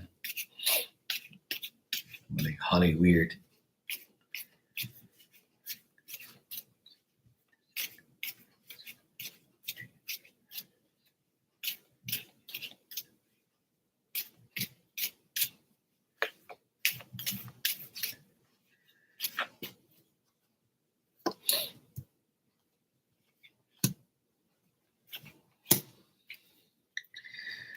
All right, girly Sunday. I know you dig this guy and you like his vibe and stuff, and but I don't see anything happening between you and this guy in the next 30 days or so, or like from now to the next month. I feel like this guy's gonna restrain himself from moving forward with you or anybody. I think this guy has a lot of like sadness and trouble and things like that in his life right now. Um, I know he might come across to you as like he's okay, but it doesn't seem like he is. I get like a lot of impatience and anxiety around him. He's dealing with like money. He's unstable in the economy section, and he's also dealing with like another guy that's very temperamental and like somebody who robbed him or treated him like shit, or somebody who like conned him in some way. I get like a lot of money situations around this guy, and like he's dealing with money issues. He's very like selfish. He can be very selfish, and he's not willing to give up himself to anybody or to tell too many things to. If he does open up to you, you might hear about all negative things. But like, if you want something to happen between you and this guy, I don't think he's really focused on that. I don't think he's focused on relationships or dating or even like linking up with anybody, even you or whatever. It doesn't matter. I just get like this guy is totally like focused on getting his life back on track, getting his money right, dealing with like people that he's dealt with. I get a lot of like a lot of uneasiness, impatience, a lot of worry, like he lost some investment or money. He's all over the place. Like I don't get nothing good on this guy, Girly Sunday. Nothing good at all. Yeah, I Love Lucy is um somebody in spirit used to watch that, and I used to tell the person go open it, turn the TV on so they can watch it. Oh yeah, they some people likes inhaling that smoke all day, every day. Girly Sunday, all fucking day. I can't handle that. I'm so glad I stopped smoking. Period. And drinking. It's the best decision I ever made. So yeah, I know your question. Or it's like, is anything gonna happen between you and this Libra guy? But I don't see anything happening because of what he's going through, like in his life right now.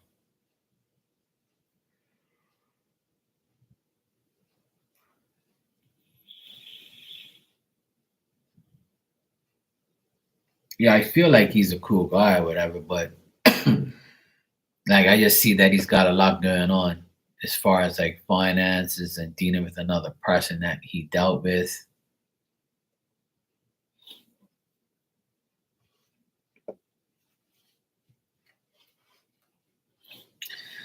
Yeah, I don't see nothing happening with this guy, to be honest. I don't see him like being interested in you and like, getting with you unless you're gonna give money, which I don't suggest.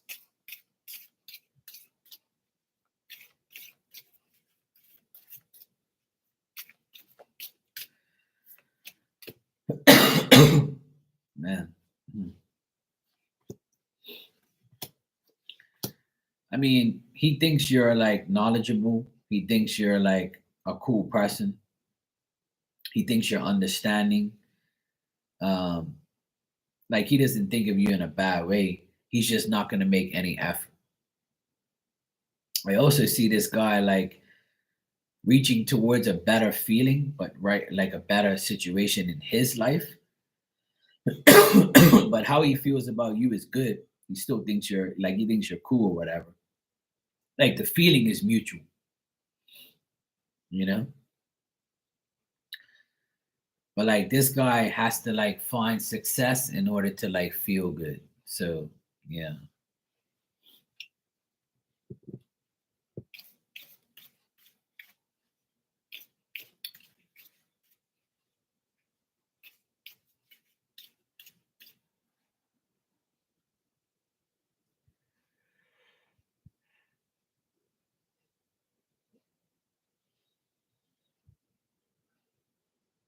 you appear to him as the three of wands.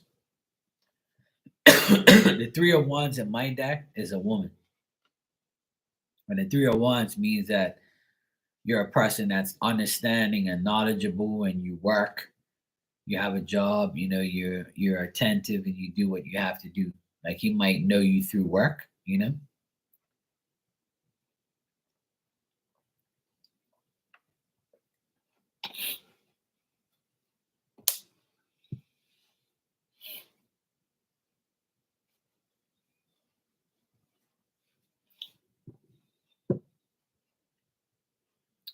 But that was the card that was upright. My three of wands is a woman. I don't know if other people's three of wands is, but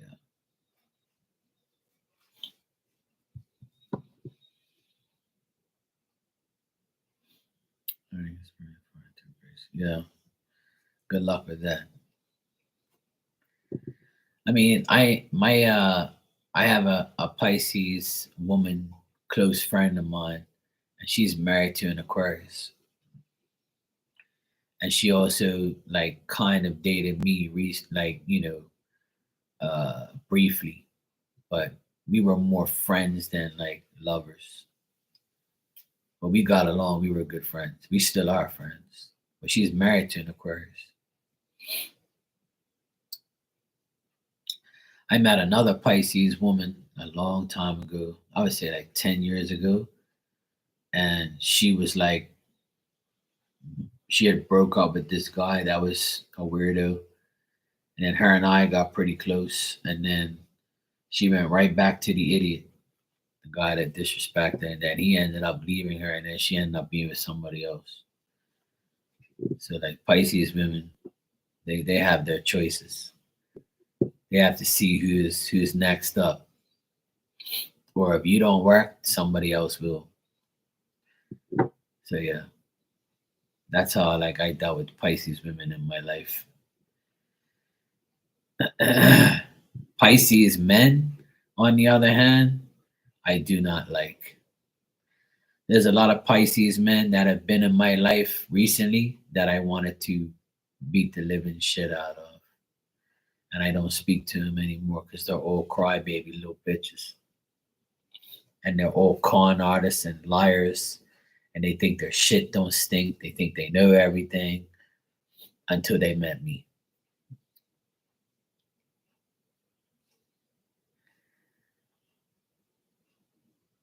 Yeah, I just think that, you know what, Girly Sunday, I'm a guy, as you can see, you know. And what I tell a lot of women is when I see cards like that, men can do two things at once. There's a lot of men that are not multi-talented and multitaskers. If they have issues in their personal life, they don't want to be with a woman unless that woman is gonna be like, "Oh, poor baby, come here. Let me give you some coochie. Oh, you need some money? Here you go, loser. Here's a couple $100 for you." You know, that's exactly what like some people do. But yeah,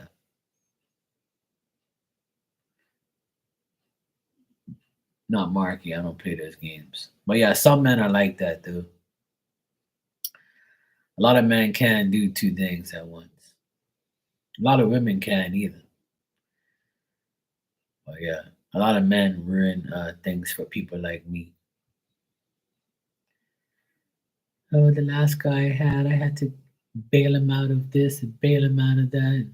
He was always broke and he doesn't have this, he doesn't have that. That's the same story all the time. Oh, but his dick was great. Sex was wonderful, but he ain't got no money. Okay, great job. You was better off getting a sex toy, sweetheart, than dealing with this idiot. Yeah, exactly. A lot of men do. A lot of men need to take their shit seriously, but with me, even at my lowest point, I didn't even care. I always like found time for a woman or dealt with a woman. It didn't bother me because I weren't asking her for money anyway. But they always ask me. That's when I get rid of them. That's a red flag for me. Fuck out of here. I didn't work hard to give you money. And I don't care if you give me no damn Gucci. I ain't paying for it indirectly. Yeah, it happens to both sides. I've seen it happen both ways. Yeah, there you go. It is. But hey,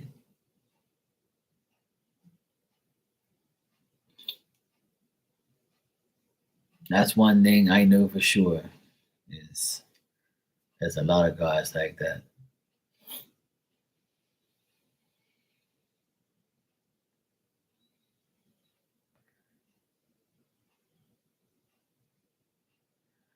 Yeah,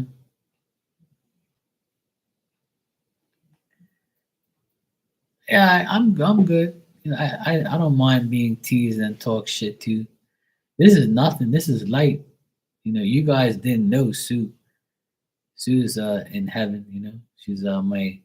She used to be in here all the time talking pure shit and riling me up and teasing the crap out of me. And you know, she passed away from cancer 2 years ago. She used to be in my room all the time. She starts shit all the time. Her and my other friend Elizabeth, they'll be like teasing the shit out of me every day, all day, every night. You know, I can take it. I can dish it and take it. I don't get offended. It's cool. Yeah, it's all good. I love it, to be honest. I love talking shit and having fun and being teased and say things like that. I've been challenged many times on here by women because a lot of women think that a lot of women that come in here think that I need them or I want them or I'm in love with them or I'm gonna like do everything for them because they're a woman. It don't work that way with me. You start acting like that, then I don't want nothing to do with you. So yeah, but I love talking shit and having fun. Majority of the women that come in here know that I'm like that. You know, like I always tell the women in here, you know, when your man or the guy you like is not doing what you want him to do, you always got me, Plan Marky. You know, I'm all the women that come in here. I'm always gonna be your online crush and your online BF if you want me to be. You know, I always pose for the camera for you. If you want to scare away somebody, just take a picture of me and say, "Look, this is my boyfriend in Bermuda. You know, he's coming here to see me, or I'm going there to see him.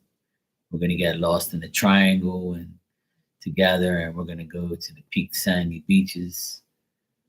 You know, just lie to him and tell him I'm a millionaire and I have a yacht and all sorts of bullshit.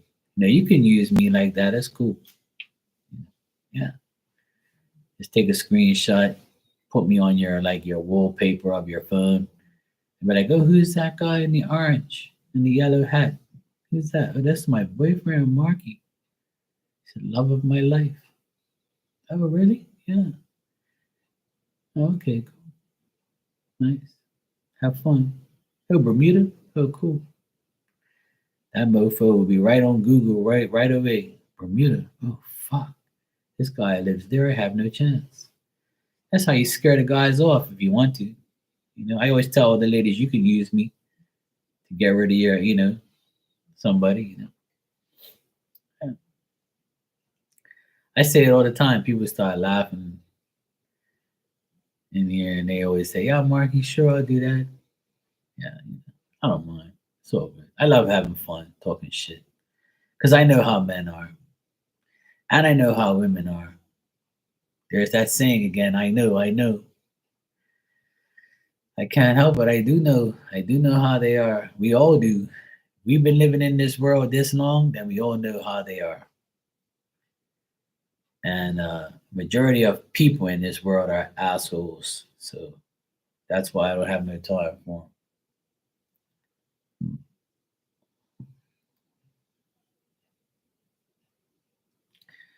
And there you go, Dan. You can do that. Like I always tell all the women in here, I can turn my hat sideways for you. I can look all gangster and take my glasses off and be like, "Arr." I can go get some of my jewelry and shit, and then like put them on that gangster and shit. Put the hat this way if you want. I can have no hat at all, and I can tilt it to the side. Put on my hoodie and shit. Put some filters in there and like put like a grill on, looking gangster. You know, I'll hook you up. I'll pose for you, and then you can scare off the guy that wants you. You know, I'm willing to help.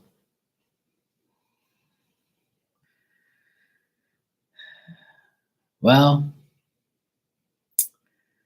Miss Bikini, that's a lot of people's wish. That's a lot of people's desire. That's a lot of people. A lot of people have that on their minds.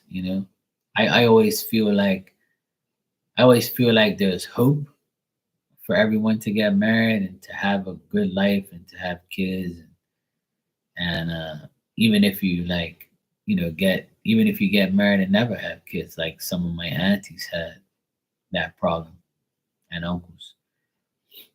But I don't know. I just think that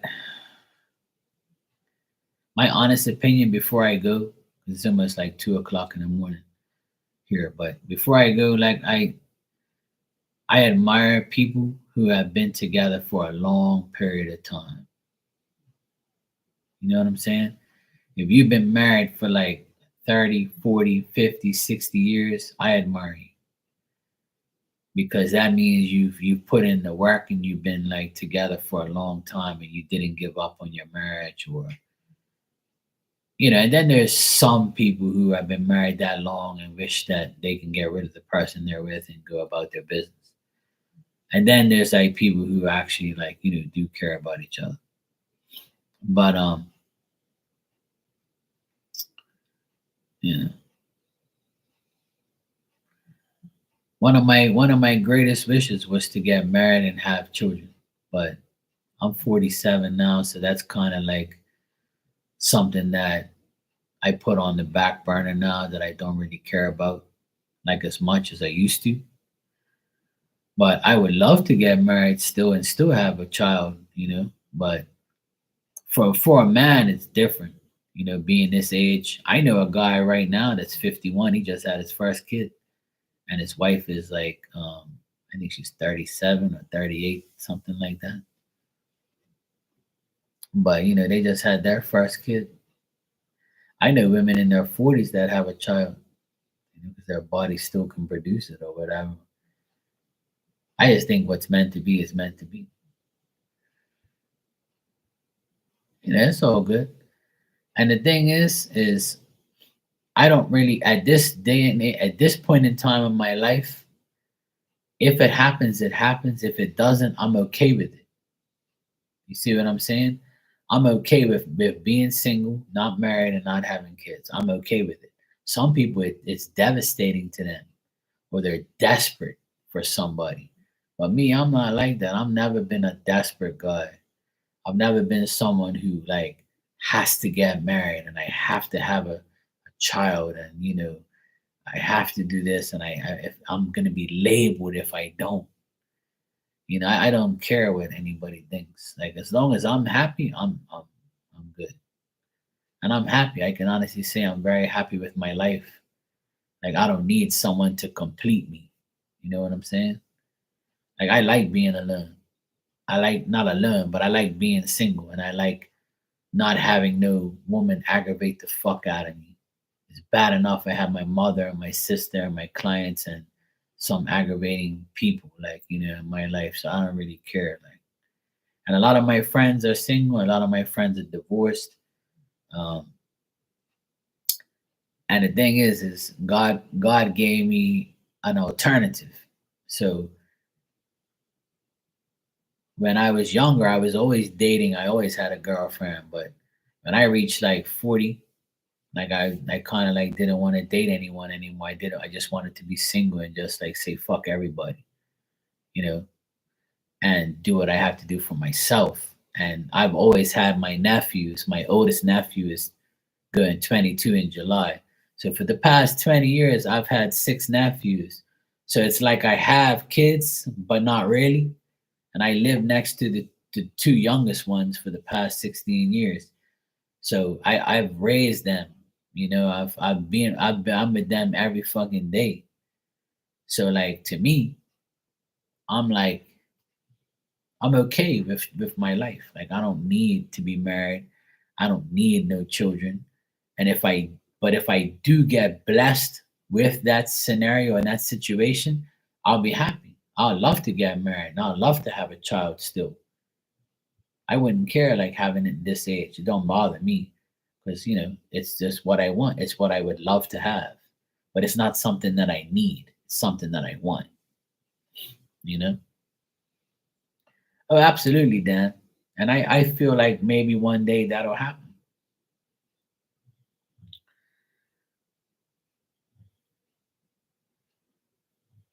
Yeah, exactly.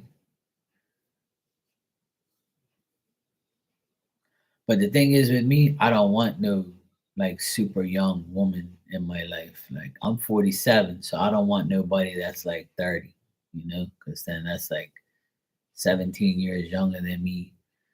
And I don't really want somebody super young like that.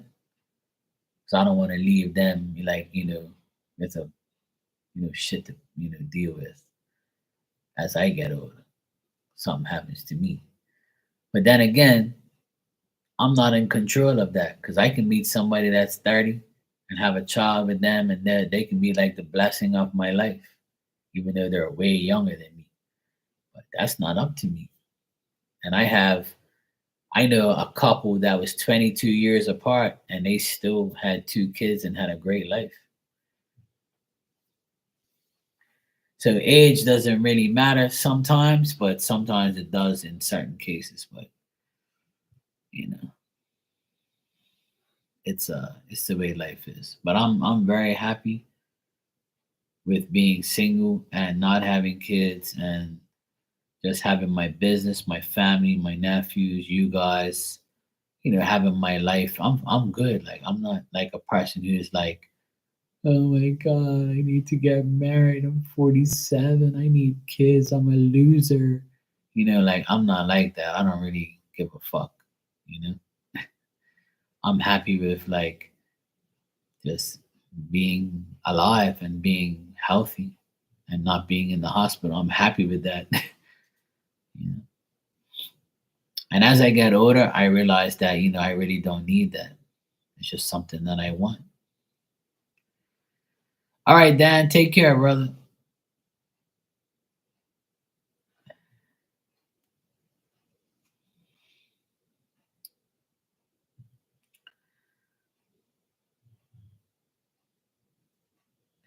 Yeah, girly Sunday. I mean, that's true, but the thing is, it's like I'm not the type of person that needs somebody around me every day. I don't need a woman around me aggravating the shit out of me every day because that'll be the luck that I have is dealing with a fucking crazy woman that wants my attention every 5 minutes, and I don't want that. That's why I'm not with anybody because I don't want nobody up on my ass every day. That's fucking annoying, you know. And I like to enjoy my life. I like to be like, by myself and do shit by myself. And I don't want nobody to be telling me, oh, well, this and holding me back from my life. Like, I don't need nobody aggravating me. So, yeah, on that note, I'm going to go to sleep. It's almost 2 o'clock in the morning here. I'm glad I came on, have fun with you guys, talk some shit, some spirit messages there that we all needed. But yeah, tomorrow I should be here, and Sunday I'm gonna be on Star Lotus Tarot's channel. Star Lotus Tarot has invited me to be on her last podcast.